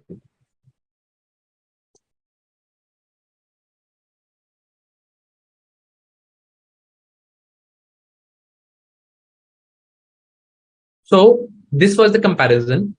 If actual return and expected return, so actual return is higher than the expected return, we said we should buy it. So this is the outcome of Jensen's alpha. If actual return is less than the expected return, then we should sell it. That means the share is overpriced, the security is overpriced. And if both of them are same, our decision would be to hold. Okay, students? Then we studied about these different lines. Then we also studied about borrowing portfolio and lending portfolio. Okay, students. I hope this was clear. So I think with this, we have covered most of the topics on portfolio management. So I'm coming to securitization now. Students, again, I'm asking if there are some of the queries that are left unanswered, please do reach out. Please do ask. Okay, but portfolio is definitely a very important topic because ultimately, if you understand it from the practicality aspect as well, so this is very well used. Correct. And some of the tips you have to keep it in your mind. One is that you have to always analyze your data, whether it is forward looking or historical data. Forward looking, you can identify when there is a use of probability, right? If there is a use of probability, then definitely you will have to go to all the chain of the formulas that we have studied where probability is involved. In case it is a historical data, then it is just a simple average divided by the number of observations that we have. This is even true for calculating variance, standard deviation, covariance, and even the correlation coefficient. Correct.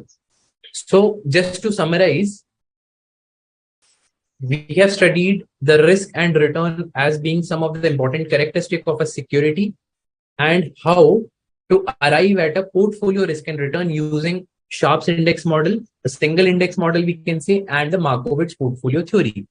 Markowitz portfolio theory is a complex one which needs multiple, or let's say for every combination, what is the covariance, what is the R.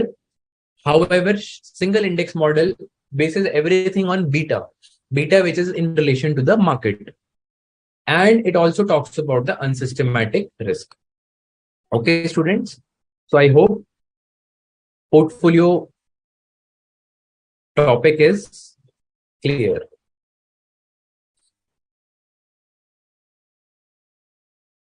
And then ultimately to end it, we have also studied what are the different ways to analyze a portfolio, or let's say to evaluate a portfolio.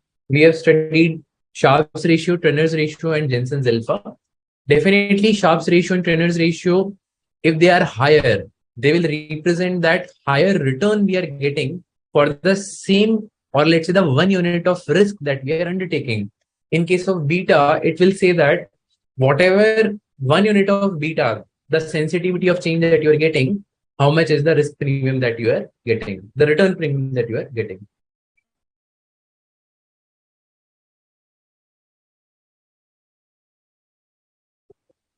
Yes, students. So let's move forward. Now let's come to the securitization, another important topic.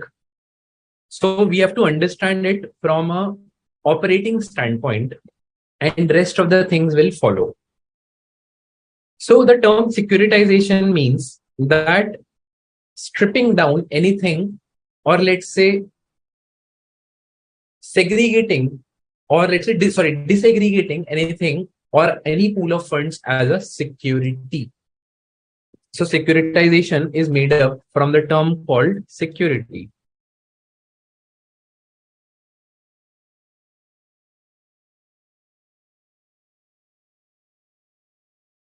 Now, what is a security?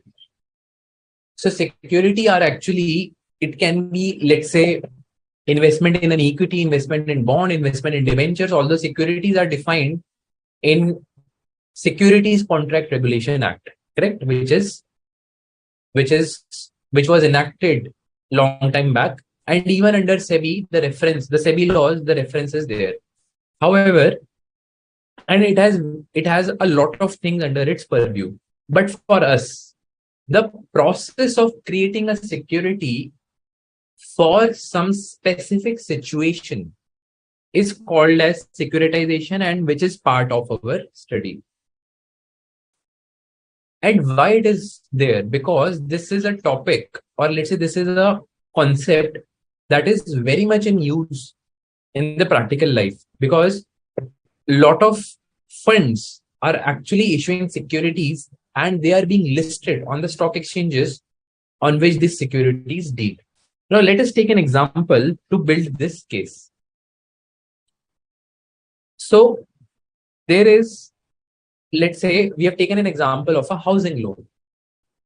Mr. A takes a housing loan from bank. So Mr. A is a retail consumer, or let's say he's a retailer. He takes a housing loan from bank, and bank is having mortgage on that housing loan. Sorry, on that house. In lieu of the housing loan, it has given as a security. And in turn, Mr. A promises the repayment of principal as well as interest in the form of a EMI to bank. Let's say for 25 years. Okay. Now, what will bank do? Bank in its balance sheet, it will show this housing loan as its asset. Let's say the 1 lakh rupees is given. But for bank, you understand the business of bank is lending of money. borrowing and lending of money, accepting deposits and lending of money. If ultimately they have committed to lend some person for 25 years, don't you think that asset will become illiquid to the bank, at least at the moment? Because till 25 years, the cash flow will come in the form of EMIs. But for bank to expand its income base, they have to find out some other sources to arrange for more money so that it can capture more people like Mr. A who wants funds. Correct? So you assume, let's say for a manufacturing industry, there is a capacity constraint.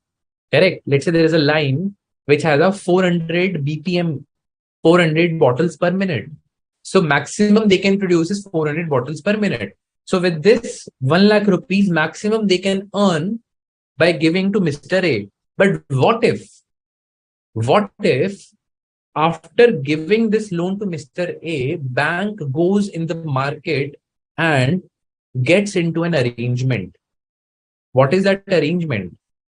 That arrangement will be, bank will go to some of the specific institutions and say that, see, I have a housing loan receivable of 1 lakhs.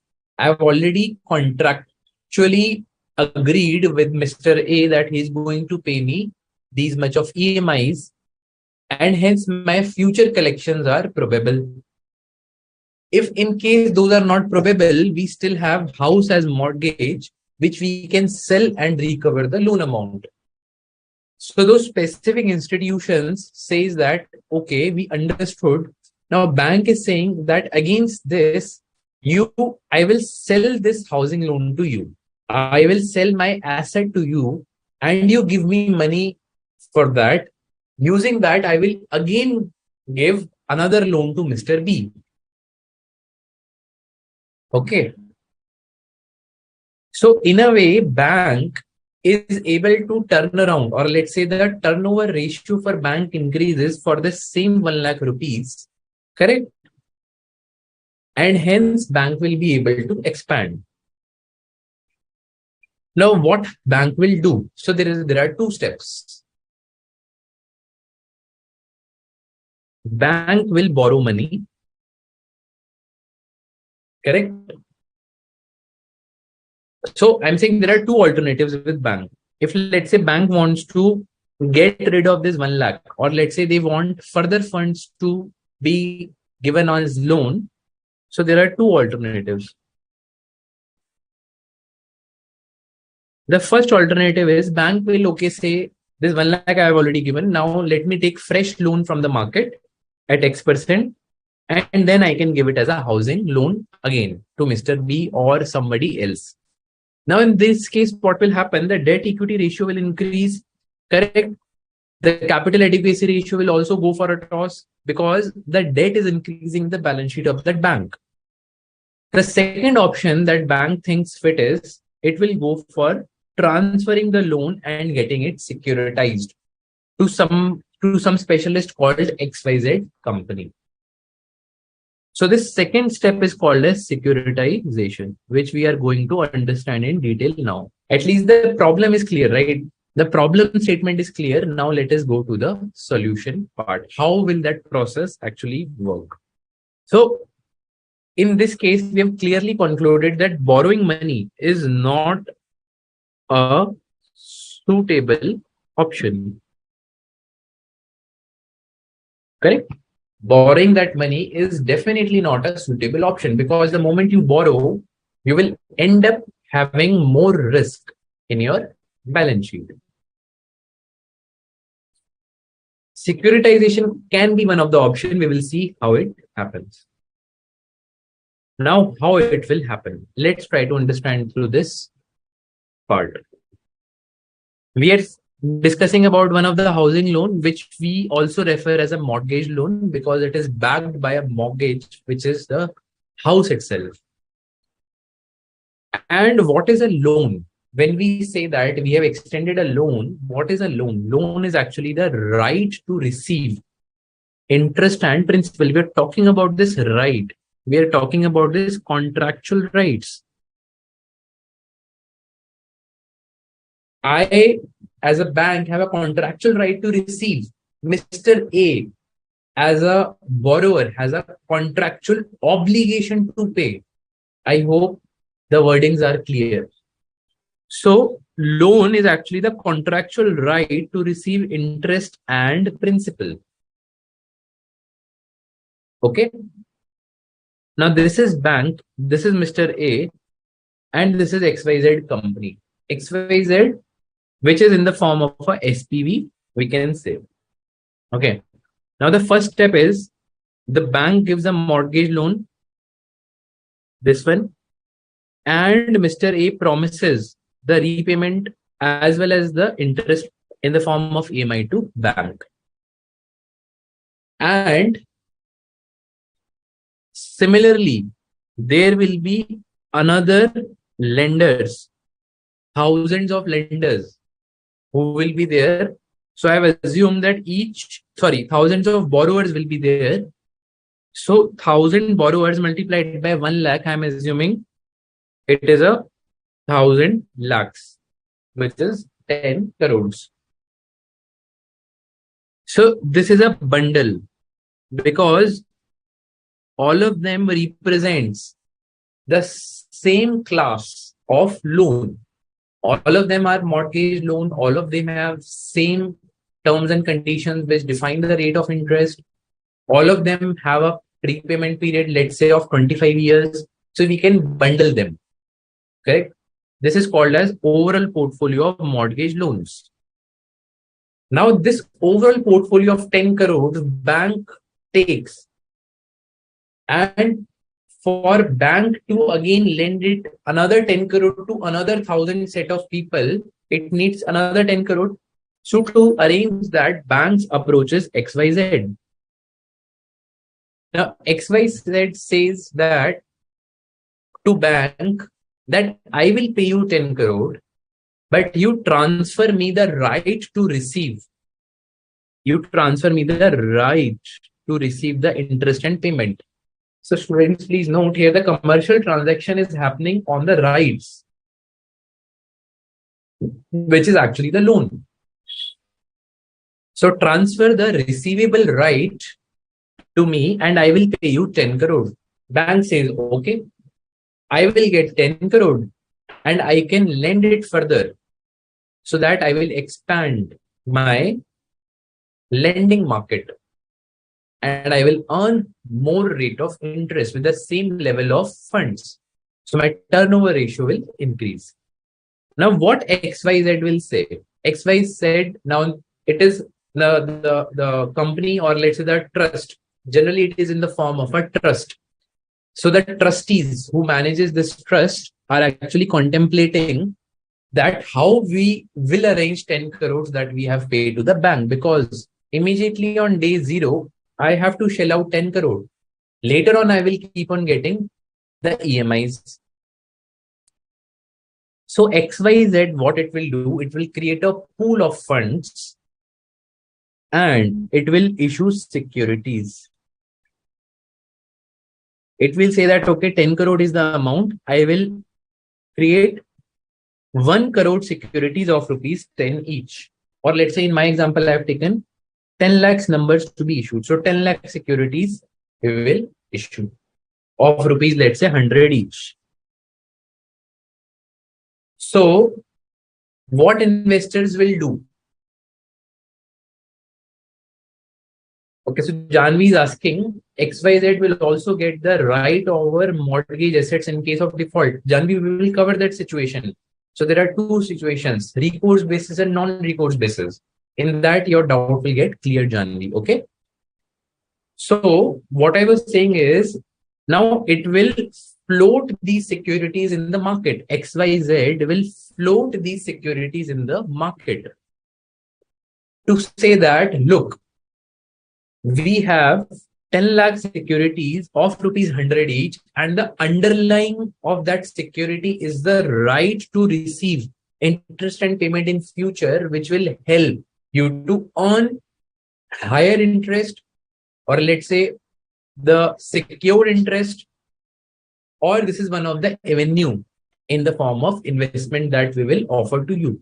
So what investor like us will think that, okay, I will invest in this particular security. So this process is called securitization. Securitization of this loan, underlying loan, mortgage loan. And generally the investors are the big ticket players who are the pension fund, mutual funds, banks, institutional investors. They are the one who will invest in bulk. And we can say that, so, okay, this flow, if you see, XYZ will issue securities to these people and investors will pay 10 crore to XYZ. So ultimately, XYZ has also bought the initial cash flow of 10 crore and hence it is able to pay to the bank 10 crore, which bank will again utilize to give another loan. And again, it will take the pool of that loan and again it will go to XYZ and again the securitization process will start. So ultimate investors are these investors and ultimate borrowers are people like Mr. A, Mr. B, Mr. C, and people like them. The banks in between will also get some, you know, commission, and XYZ also will get some commission after reducing their expenses. So the arrangement is that it's a win-win, and investors will also get higher return than what they get in the market. And again, on a secured investment because these are backed by mortgages. Now, students, please note that these securities are marketable securities. These securities are marketable securities. Now, what XYZ will do? XYZ will go and list these securities in the secondary market, which is stock exchanges. They will list it. So tomorrow, if let's say any of the investor wants to exit from this investment, they can easily go and sell it on the secondary market. Or let's say some of the investor wants to enter into the fund, they will just go and purchase those securities from the secondary market. So the marketable securities are like this, or even they can privately sell and purchase these markets. We said that. Now, what are the parties concerned here? Okay, the arrangement we are able to understand. Now, what are the parties concerned? Mr. A is one of the party. Bank is second party, which we also call as originator, because bank has originated the loan. Mr. A is the first party because they are the borrowers. Like Mr. A, there are other, that bundle will come as the first party. Third party are these SPVs, special purpose vehicle. The purpose of creating these entities is specifically for securitization only. And the legal form of these SPVs is company, LLP, partnership, or trust. Mostly, if it is in the form of a trust. And there are trustees to manage this. Investors, as we have already discussed, these are the big ticket investors. So ultimately, what has happened, friends, if you see, the illiquid assets in the form of mortgage loans, which is the pool of such assets, has been conveniently converted into the marketable securities. And people can trade now. It has increased in the form of liquidity with a guarantee of future cash inflows that will keep on coming.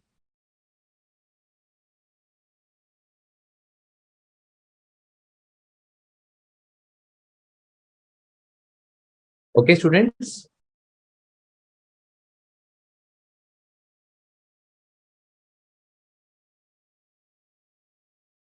Just a second.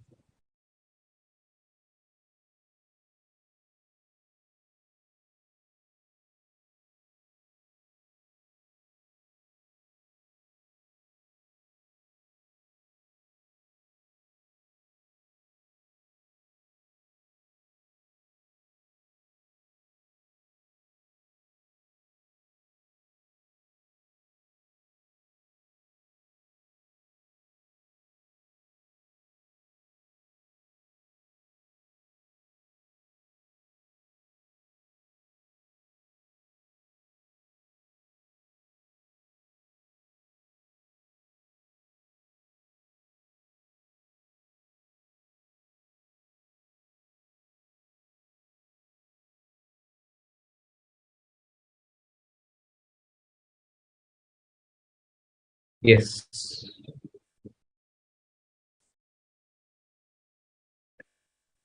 So, Janvi, you mentioned you want to take a look on example one of the book. Can you please refer which page you were saying, Janvi? I'm talking about the systematic and unsystematic risk. Maybe I will explain it if the same thing is not clear till now. Okay. I'm not able to find that example. Can you refer which page were you referring, Janvi? Okay. I will take that up as well. Now, let's come back on the securitization.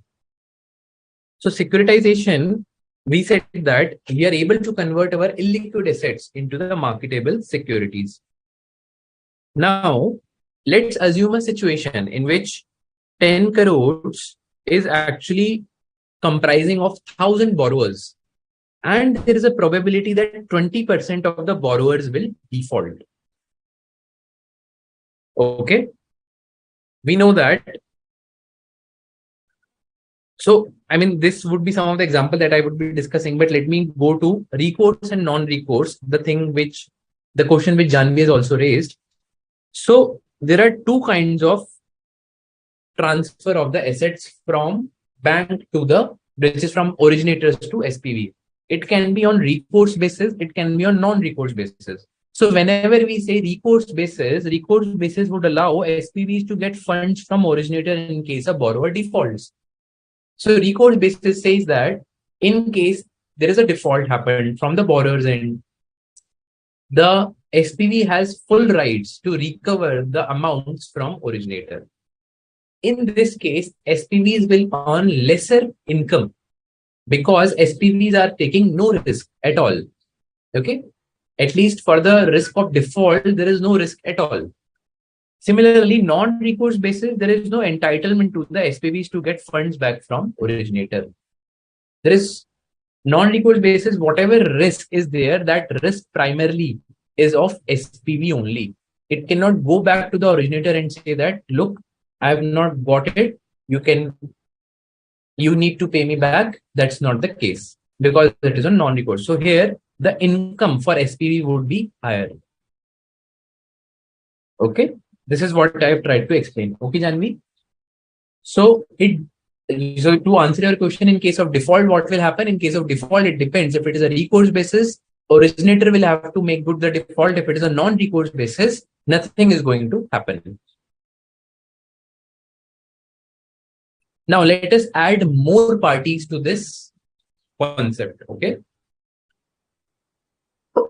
So till now, these were very basic parties. Now let's try to understand what are the roles and responsibilities of other parties under securitization. So we were studying about mortgage loans, correct? And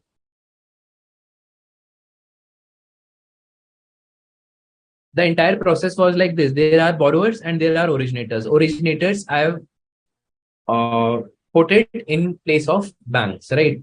So borrowers will get mortgage loans from originator and originator will transfer the loan to SPV. Now, as I mentioned, most of the SPVs are in trust form and hence trustees are also introduced in this stage. Okay. So what is the use of trustees? Trustees will be the decision-making authority for that trust. They are board of directors equivalent in that particular trust. Okay, so what they will decide essentially whether to take this loan or not, or what is the right discounted value of these loans that they have to take, which investors to be onboarded, what is the right price of the investors to be onboarded, whether these securities to be listed on the market or not. So all these decisions will be taken by the trustees. They are the deciding body for the trust. Then comes investor that we have already seen.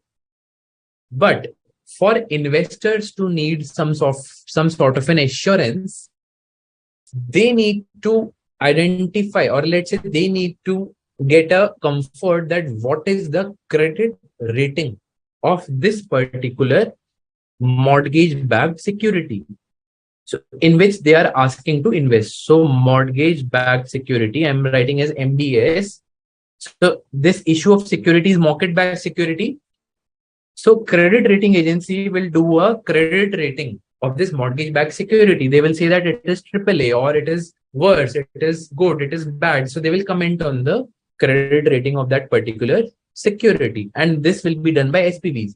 If the credit rating is good, ultimately there are higher chances that the investors will be end up giving more amount, or let's say they will be purchasing it at a premium. If the credit is bad, if the credit rating is bad, then they will be purchasing it at a discount because there is a risk of non-payment. And students, if you see this entire securitization, the if one party fails, let's say if SPV asks credit rating agencies not to be independent and to give anything in their favor, and even originator also keeps on giving loans, higher risky loans for the same property which is having a, let's say, 1 lakh rupees of value, but they, as per the loan document, they are saying no, it can be up to 5 lakhs also, but ultimately underlying is that house which has a value of 1 lakh. So this entire arrangement can be very risky. Hence, there is a separate credit rating agency that is appointed to work independently and to give independent assessment of the credit rating of that particular loan, or let's say of that particular security. So students, if all of you would recall, in 2008, the crisis that has happened in US was around this only, because credit rating agencies have given false credit ratings, and originator kept on giving loans on the same property at a high value. For the same 1 lakh rupees of property, they ended up giving 5 lakhs, and ultimately borrowers defaulted. With one default, originator was not able to collect anything. SPV is also gone for a toss because they also not realized any income, and majority of these investors were not able to get back their money. So this entire arrangement has to be properly in their guardrails. Then there is one more party called as receiving and paying agent. So this is one of the agent who is appointed by the originator, which will account for all the receipts and all the payments, and they will manage the cash flows of that particular bundle, because they are collecting on behalf of SPVs. Correct? So it depends how the arrangement is specified there. So here I was trying to explain, borrower is there, and then which are also called as obligators. They have an obligation to pay. Correct? Let's say there is 25 years, 7% of the loan. So originator, SPV, and investors, all three of them are there. Proper credit report has to come. The risk, and if the risk is lower, the return will also be lower. But if the risk is higher, the investors will definitely expect the higher return. Okay, that is what we were trying to explain. So I think with this additional parties, we have covered what are the different parties that are involved in this. Now, in the moment that trust, or let's say the SPV, decides to put these securities as marketable securities, they will also involve stock exchanges, and hence the regulatory aspect will come into play. Okay, students. Now let's move forward. I think Janvi has given the illustration 5.35 page number. Okay, Janvi, let me cover that.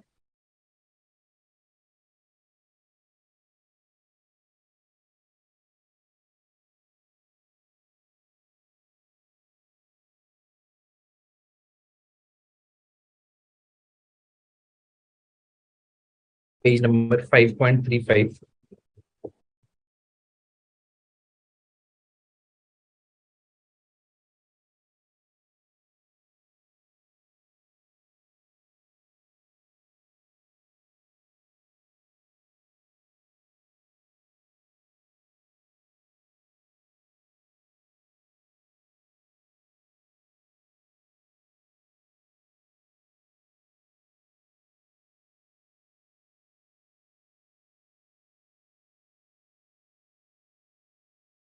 Yes, so I think, Janvi, as you rightly pointed out, let me quickly go to page number 5.35 and flash it.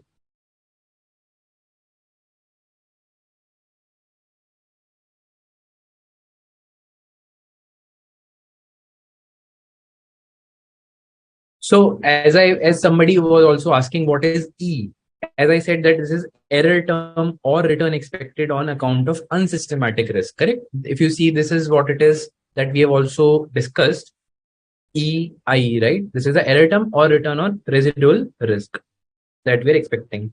So this illustration one actually gives us some data on the total risk and the systematic risk, right? So it says that the following details are given for X and Y company stocks and the Bombay Sensex for a period of 1 year. They are saying some details are given for the market. Whenever the question talks about Bombay Sensex or market, always assume it is for the market. Whenever question talks about the specific securities, let's say X and Y, this is for the specific securities. Calculate the systematic and unsystematic risk for the company's stock. Now they are asking us to calculate the systematic and unsystematic risk.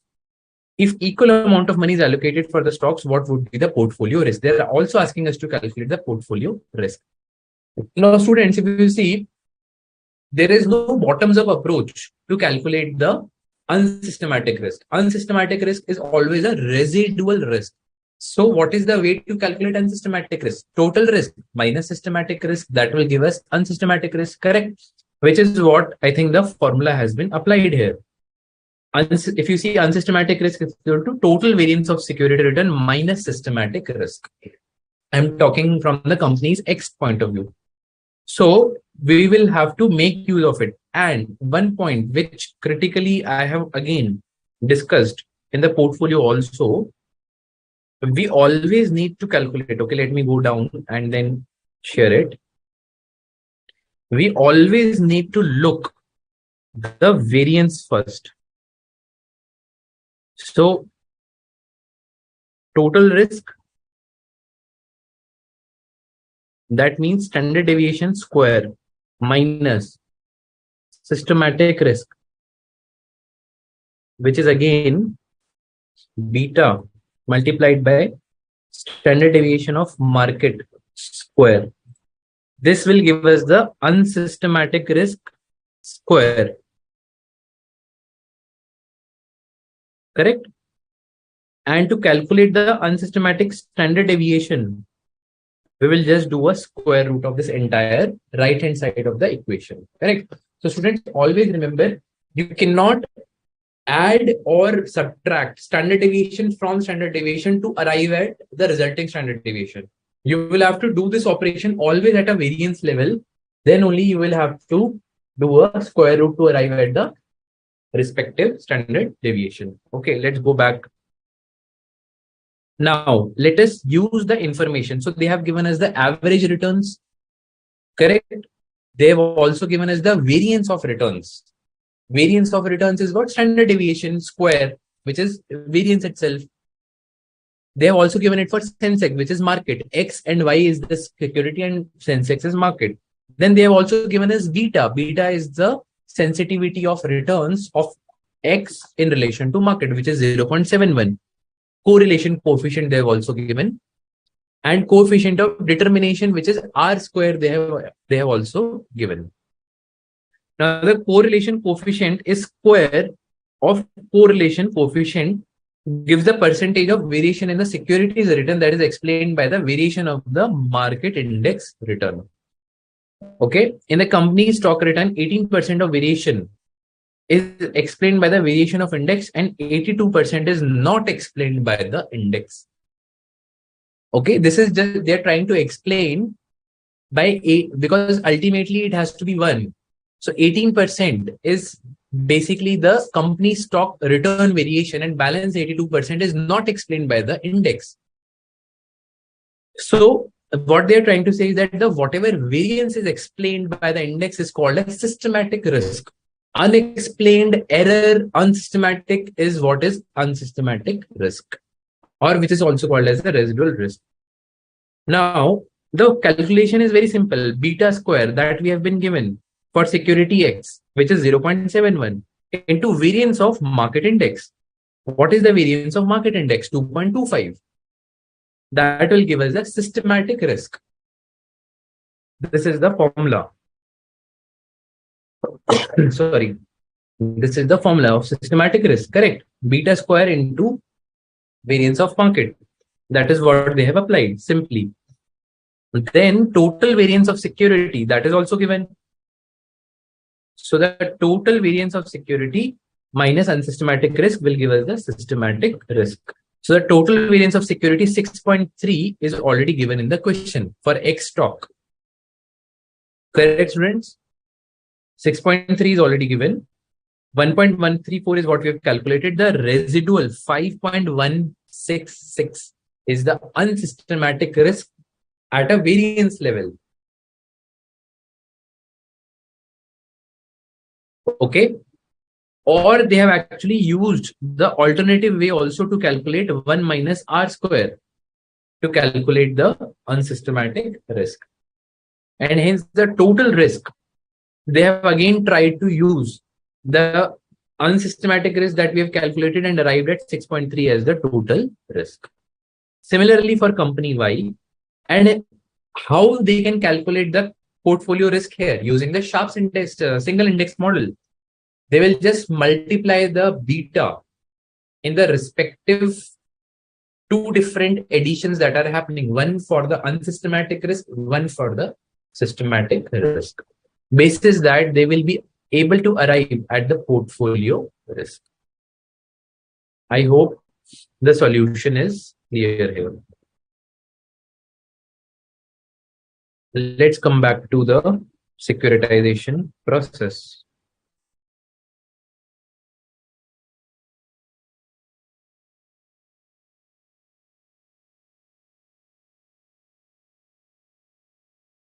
Okay, Janvi, I hope, and Janvi and others, I hope the unsystematic risk and the systematic risk and the total risk is clear. Along with this example, I think in one of the numerical questions also, we have covered these type of application on the concepts also. Okay. Yeah, let's come back to the securitization. So the securitization, students, we have till now studied that what is the process. Process is very simple. We have taken an example of mortgage loan. We are converting that illiquid asset into the marketable securities through a process which involves originator, which is bank, obligator, which are the borrowers, SPVs, which are, let's say, trust, who will do entire securitization, and then the investors, who are the people who will be investing in those particular securities. And there are ancillary parties also which have a bigger role to play. For example, credit rating agencies. They have to give an objective credit rating for that particular pool of funds. There is a receiving and transferring agent who will record all the collections, who will record all the payments respectively in that particular related aspects. Okay, students. Now, we can say that this entire securitization is happening for a pool of funds which will get securitized, and these are called as portfolio of loans. Now, having our knowledge on portfolio, these portfolio of loans will have some risk, will have some returns. Risk is what credit rating agencies will highlight, correct? And hence investors will do their investments accordingly. And how they will calculate the portfolio of loans risk and returns? By using the individual loans risk and returns. Simple. If the A is having a higher risk, B is having a lower risk, ultimately we will have to arrive, let's say, the single index model or Markowitz portfolio theory to arrive at the portfolio risk and portfolio return. Okay. Now we can see that how income generation happens at all the levels. Till now, we have kept our example very simple, that whatever banks will realize, the same bank will transfer it to the SPVs, and the same cash flows will get transferred to investors. But in reality, it is not the case, because SPVs and banks are not working for charity. They will also bag some amounts. So for example, there is a 10% rate of interest that borrower is supposed to pay on that loan. So the 1% amount will be kept by bank on only 9% of the collections, or let's say of the interest amount will be given to the SPVs. And SPVs in turn will give only 8% to the investors. So the returns contractually that SPV is required to get is 9% and required to pay is 8%. Because they will also keep some margins. Correct. SPVs also will keep some margins. Then we ultimately said that these are the investors and these are the borrowers. So borrowers will give interest at the higher rate of return. Investors will receive income at the lower rate of return because of the intermediaries who will end up taking some of the margins. Now, let's come to the last part of securitization. Apart from this, we have covered a lot of theoretical concepts through the, let's say, the advantages, disadvantages, objectives, and all those things in our regular session. Correct? So I request all of you to go through that once, because since this being a revision, we are only covering the flow or the overall concepts on the securitization. Students, if you have any queries in securitization till now or in portfolio also, please do post it on the chat box. So securitization, we said that now let's focus our understanding, or let's say our discussion on SPVs and investors. Okay. So we said that SPVs are actually issuing securities to the investors. That is what we have said. Now, how they will divide the entire pool of funds, that is up to them.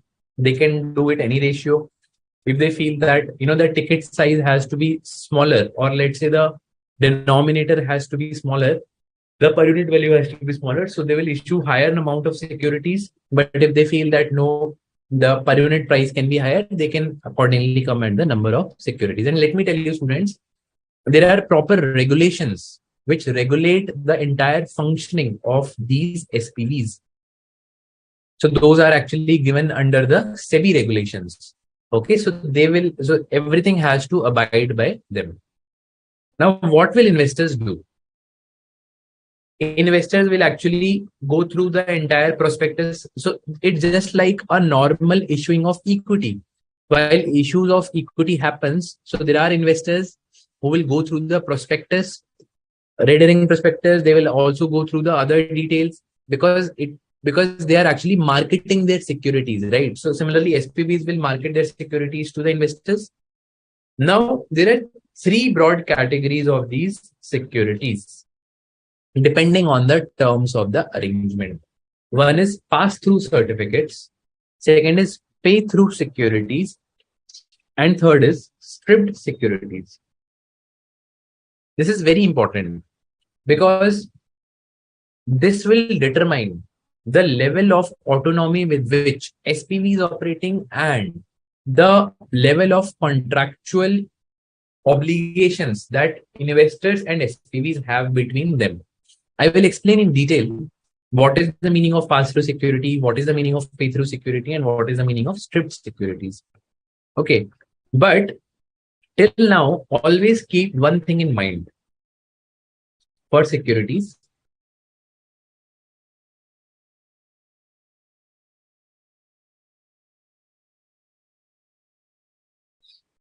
security underlying.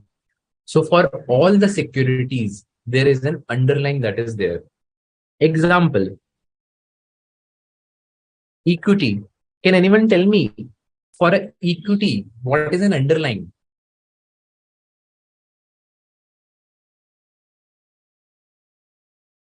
Please put up your respective thoughts in the query box so that we can open up some discussion here. Equity, debt. Then we have, let's say, derivatives. I'm just touching this point, although there is a separate sessions planned on derivatives. Then we have securitization, process related marketable securities. Students, can anyone tell me what is a underlying to an equity? Okay, Janvi is saying dividend. Good attempt, I would say.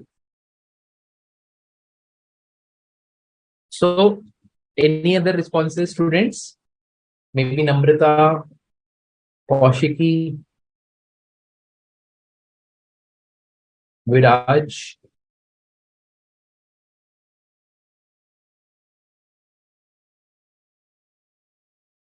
So, okay, let me say for equity, the underlying is business of the company.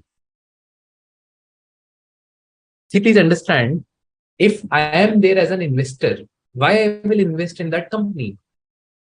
I will give them equity because I trust that business of the company will help me maximize my returns.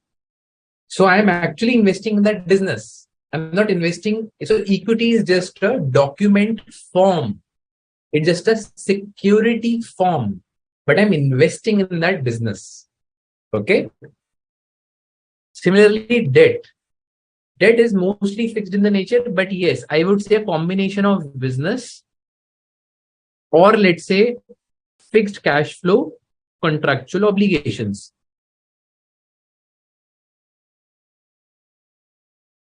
So I'm actually through the investment in debt, I'm kind of investing in the business, but I have a fixed cash flow obligations. I have a fixed cash flow rights.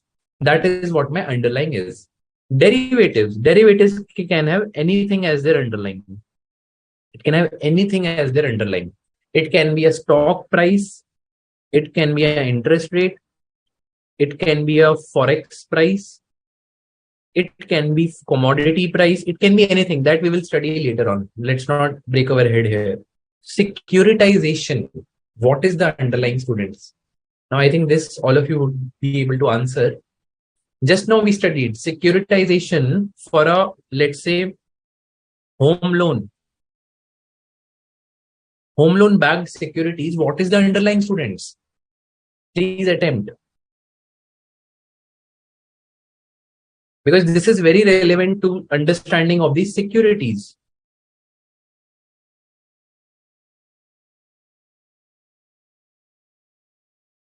So the underlying of securitization, marketable securities for a home loan is the home loan itself. Underlying is home loan itself. Correct, students? Because again, securitization is just a document form. These marketable securities are just a form of document, piece of paper. But the actual underlying is the home loan itself. Yes. So Janvi is saying home loan interest. I'm saying home loan itself, which is principal plus interest both. So Janvi, I'm not saying only the income part. I'm saying the overall cash flow that we are supposed to get. Now let's come to the concept, pass-through certificates. What is the meaning of pass-through? See, I have a company called X Limited. I float a SPV and I invest in Y Limited. I could have directly also invested in Y Limited, but I'm investing it in the form of SPV. So I have invested in SPV 100% and investment in from SPV to Y Limited is also 100%. So it is just a pass-through entity. This SPV is a pass-through entity. Correct? Because my investment is passing through this entity. Okay. Similarly, pass-through certificates are what? Let's take three cases. For example, borrowers are paying in terms of cash flow 100 for principal, 50 for interest, and they're also prepaying 150. They're also prepaying 150. In totality, they are paying 300 rupees to the SPV. Now, if SPV has an obligation to distribute this entire 300 without keeping anything, of course, they will keep their own commission. But apart from that, they are not supposed to invest anywhere. They are not supposed to keep some surplus cash with them. Whatever their cash flow is, the same cash flow belongs to investors proportionally. That is called as pass-through certificates because this SPV is just a pass-through SPV.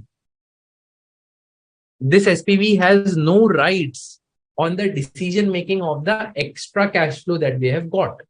Similarly, in the second situation, if the borrower is paying, let's say 100 of principal and 50 of interest, so ultimate cash flow is 150. Again, in the entire 150, proportion will go to the respective investors without any decision making with this SPV, how much to invest, how much to give to the investor. It's not like that. Everything has to be given to the investor, because ultimately investors are saying that SPV's cash flow is my cash flow. Whatever SPVs are getting as their cash flows, investor is also saying that that is also my cash flow. Now, ultimately, if let's say 80 rupees is defaulted by borrower to SPV, that default also will go to investor, because 80 rupees lesser will come to SPV, and hence investor will also expect 80 rupees lesser will come to me as well. Very simple, students. So pass-through certificates for investors, proportionate share in the assets of the SPV. They always have a proportionate share. This is the important line. Cash flows of the investors would be linked directly to the cash flows of the mortgages held by the SPV. Whatever cash flows they are getting, whatever cash flows they are not getting, simply the same thing which at this mutual end will apply to the cash flows of the investors. Now let's come to the pay through securities. Now, pay through securities, in this case, the cash flows are separated. The cash flows are separated. One cash flow is from the borrower to SPV, which can be anything. And the second cash flow is from SPV to investor, which can also be anything. So in our first case, 100 for principal, 50 for interest, and 150 for repayment is what we are getting from the borrower. I'm talking about pay through securities, okay? So this 300 is what it got collected, but SPV has a right to decide that out of 300, I am only going to give only 200 rupees. Balance 100 I will invest. So investors have no right as of now to get a cash flow of this 100, because it is a type of pay through security. Whatever has been decided on that security, only that will come. So this 200 rupees will get distributed to the investors. Investors cannot say whatever is your cash flow is my cash flow, because my cash flow is separate from your cash flow. In our second case, 100 is, let's say, for principal, 50 is for interest. We are in totality getting 150 minus 200. Let's say this is our receipts. I'm talking about SPVs, and these are our payments. We have a shortfall of 50. Why these are payments? Because we have committed to investors that we will pay you 200, irrespective of my cash flow. So the cash flow happened only 150, but I've committed to investors that I will pay you 200. That means 50 is my shortfall, which I will then take it from my earlier investments, wherever I have invested, or I can also take a loan and pay it to the investors. Correct? I will have to arrange for that shortfall in that particular situation. So I can maybe redeem this 100 rupees of investment, get 50, and then pay it to the investors. Okay, students.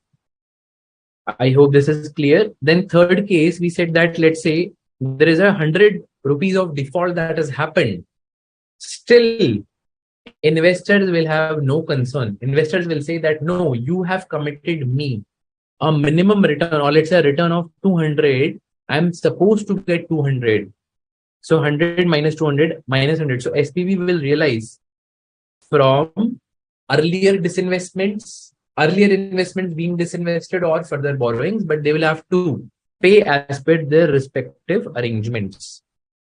So pay through securities, what we are concluding. pay through securities, we are concluding that the cash flow of the investor is not linked directly to the cash flow of the mortgage loan held by SPVs. That means securities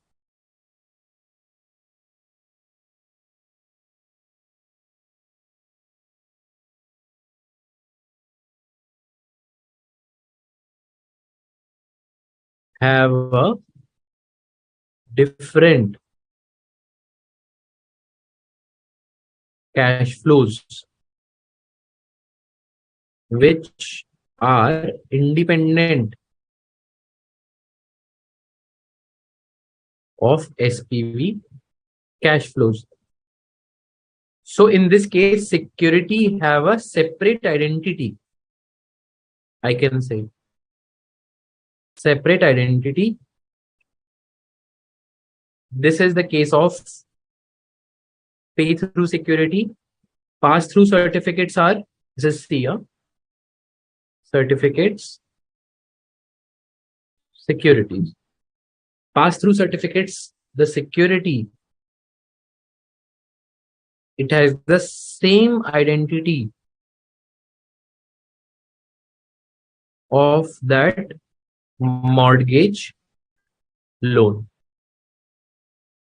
of that mortgage loan. I hope the concept is clear.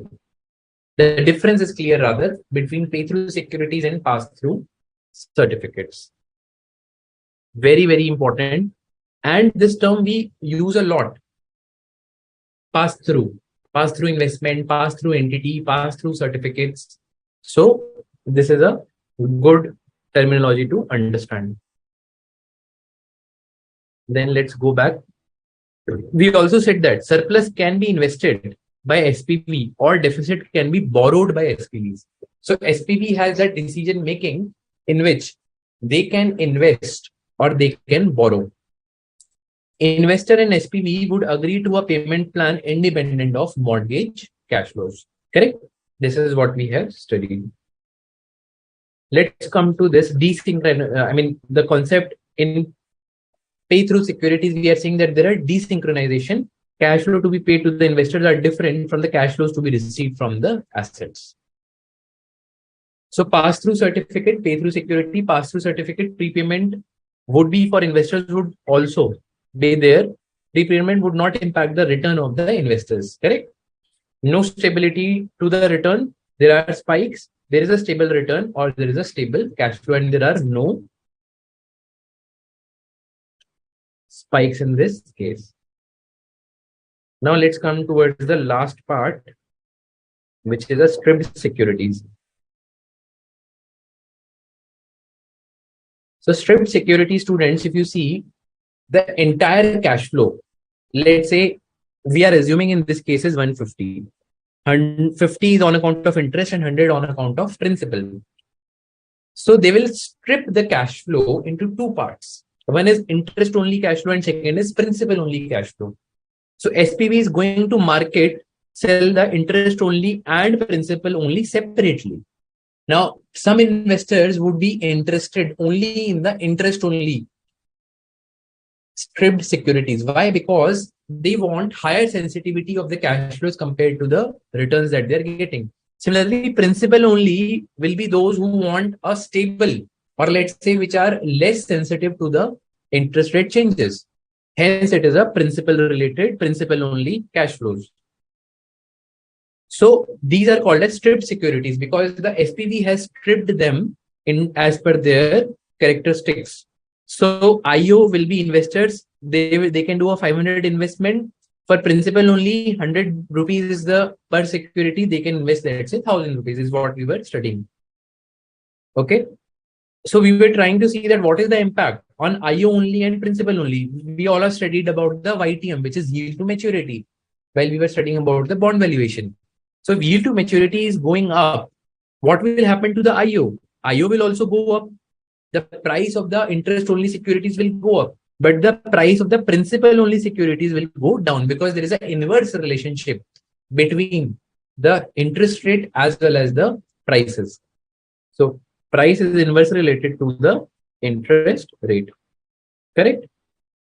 Similarly, if the interest rate goes down, the YTM goes down, the price will also go down of IO securities because the interest earnings will also come down, but the price of principal only securities will go up. So this is what we were trying to explain through this chart. Now we are saying that pricing can be calculated based on two things. One is definitely the cash flow and second is the rate of interest. What we generally do is we discount our free cash flows using the rate of interest to arrive at the valuation. This rate of interest, we call it as WACC, weighted average cost of capital. Now rate of interest. So what originator will say? Originator will say maximum possible would be the rate at which that originator will be able to borrow. So now we're trying to come at a correlation or at a phase wherein both of them will coincide. So originator will say that I am able to get something outside at 12%. For SPV, for securitization, I will be able to give you maximum of 12%. So there is a maximum possibility. However, investor will say that, okay, I'm able to get an investment in another security. This is the minimum return I will expect. So they have figured 12% is maximum. They have figured minimum return is 10%. So they will negotiate and arrive at, let's say, 11% as the agreement. Okay. So this is the pass-through certificate. They will bundle it, and there are three principals having different interest and different maturity. So SPV will raise 500 crores, right? 100, 200 and 200. And denomination will depend how much they want to denominate. So in this case, there are, let's say, 1,000 investors. So the proportionate will always be on the mortgages. We've also studied that what is the weighted average mortgage rate. So weighted average mortgage rate will become the respective weights of those particular housing loans, 100 divided by 500 multiplied by the rate of interest. So respective rate of interest, if we multiply, we will get the average mortgage loan. Out of that average mortgage loan, some operating margin will be kept, which is the income of SPVs, and this is the net pass-through rate. So the pass-through rate will be 5%.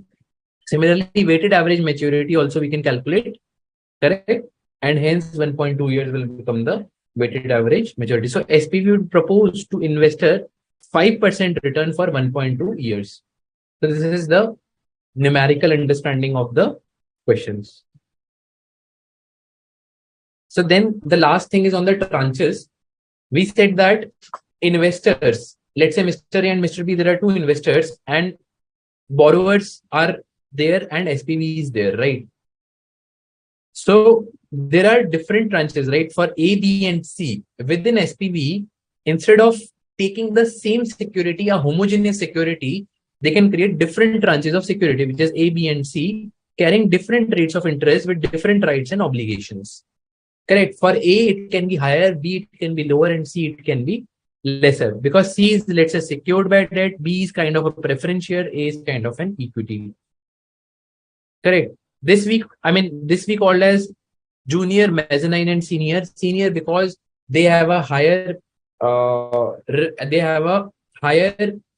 protection from risk. Junior because they have a lowest protection from risk, and mezzanine because they have some sort of a coverage because they get decent return and lower risk. So students, with this, I complete the revisionary aspects on portfolio management and the securitization. Please do note these are only revisions. For detailed understanding of the questions, of lot of questions that we studied in our sessions and other things, please refer to the detailed lectures. Now I would request CR sir to please thank you, Devas. Thanks a lot. I think your session was very knowledgeable because as a student, I was also listening. And one thing I got very clear, what is the underlying of equity? It is the business. Yes. Because it is a new thing for me. This is my confession. And you have mentioned about the 2008 crisis. As students, as I have discussed in my earlier classes also, because sometimes SVB crisis and this 2008 crisis are considered as same, but SVB crisis is based on the interest rate risk management, that is based on gap analysis. whereas 2008 crisis was based on securitization. It is a securitization that was because of this crisis had taken place. So you have thrown more light on the same topic also. Now, I would also like to add something. As you have mentioned regarding securitization, I think it has also mentioned in the study material, the securitization has been started in by the Citibank in India. And I remember, because by that time you must have not born, even Divas, you have not must born. It is about the time of 90. It was Yes. 1990. So Yeah. at that time, what happened? It is a Citibank who has come out with the loan on the Maruti car. At that time, Maruti 800 model was in a market.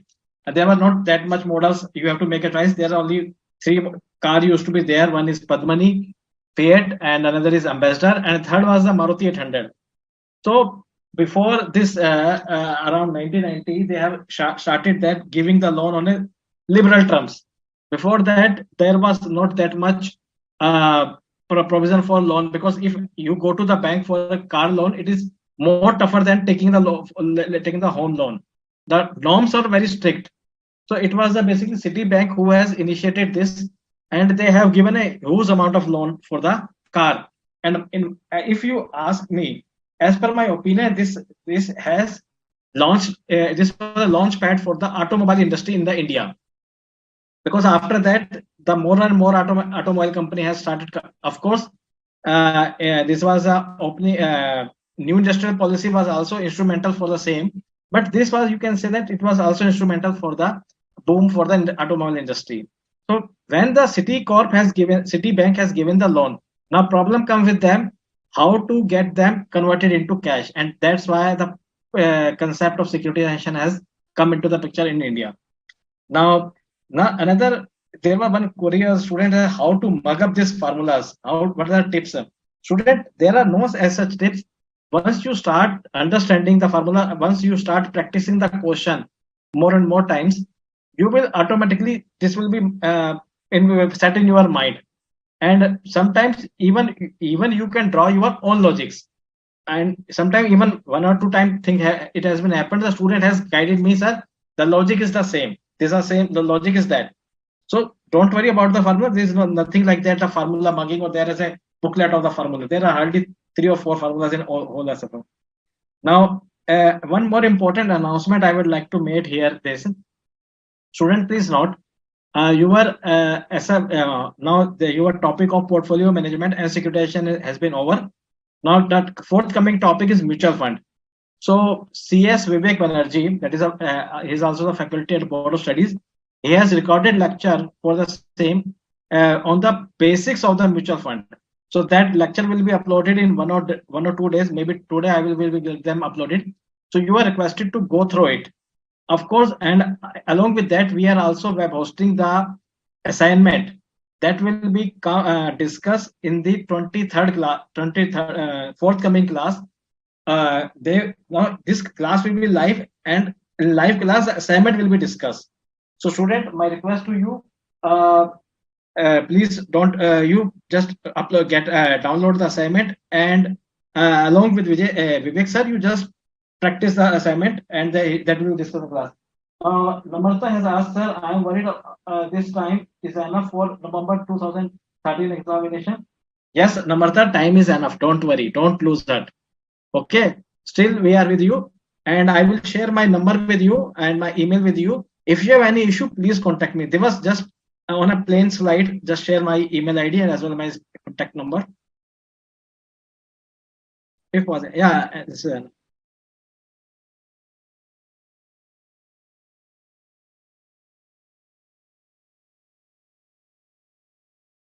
oh, you have already done. Thanks a lot. Is the right one? Is this the right one? Certainly, it is the right one. Sure, because you have. Okay, yeah. student, this is SFM-funnel, all in lowercase, @ICI.in. My contact number 01203045 So you can contact me over this telephone or this number. Maybe I may, my assistant is there. You can get me. You can get him not on your details in case if I am not there. So I will contact you back. So don't worry about. Don't hesitate to contact us. Okay, Devas. thanks a lot for sharing your precious time and enlightening the students on this typical topic. Because, and especially I thank you for the how you have linked the theoretical securitization with the practical example.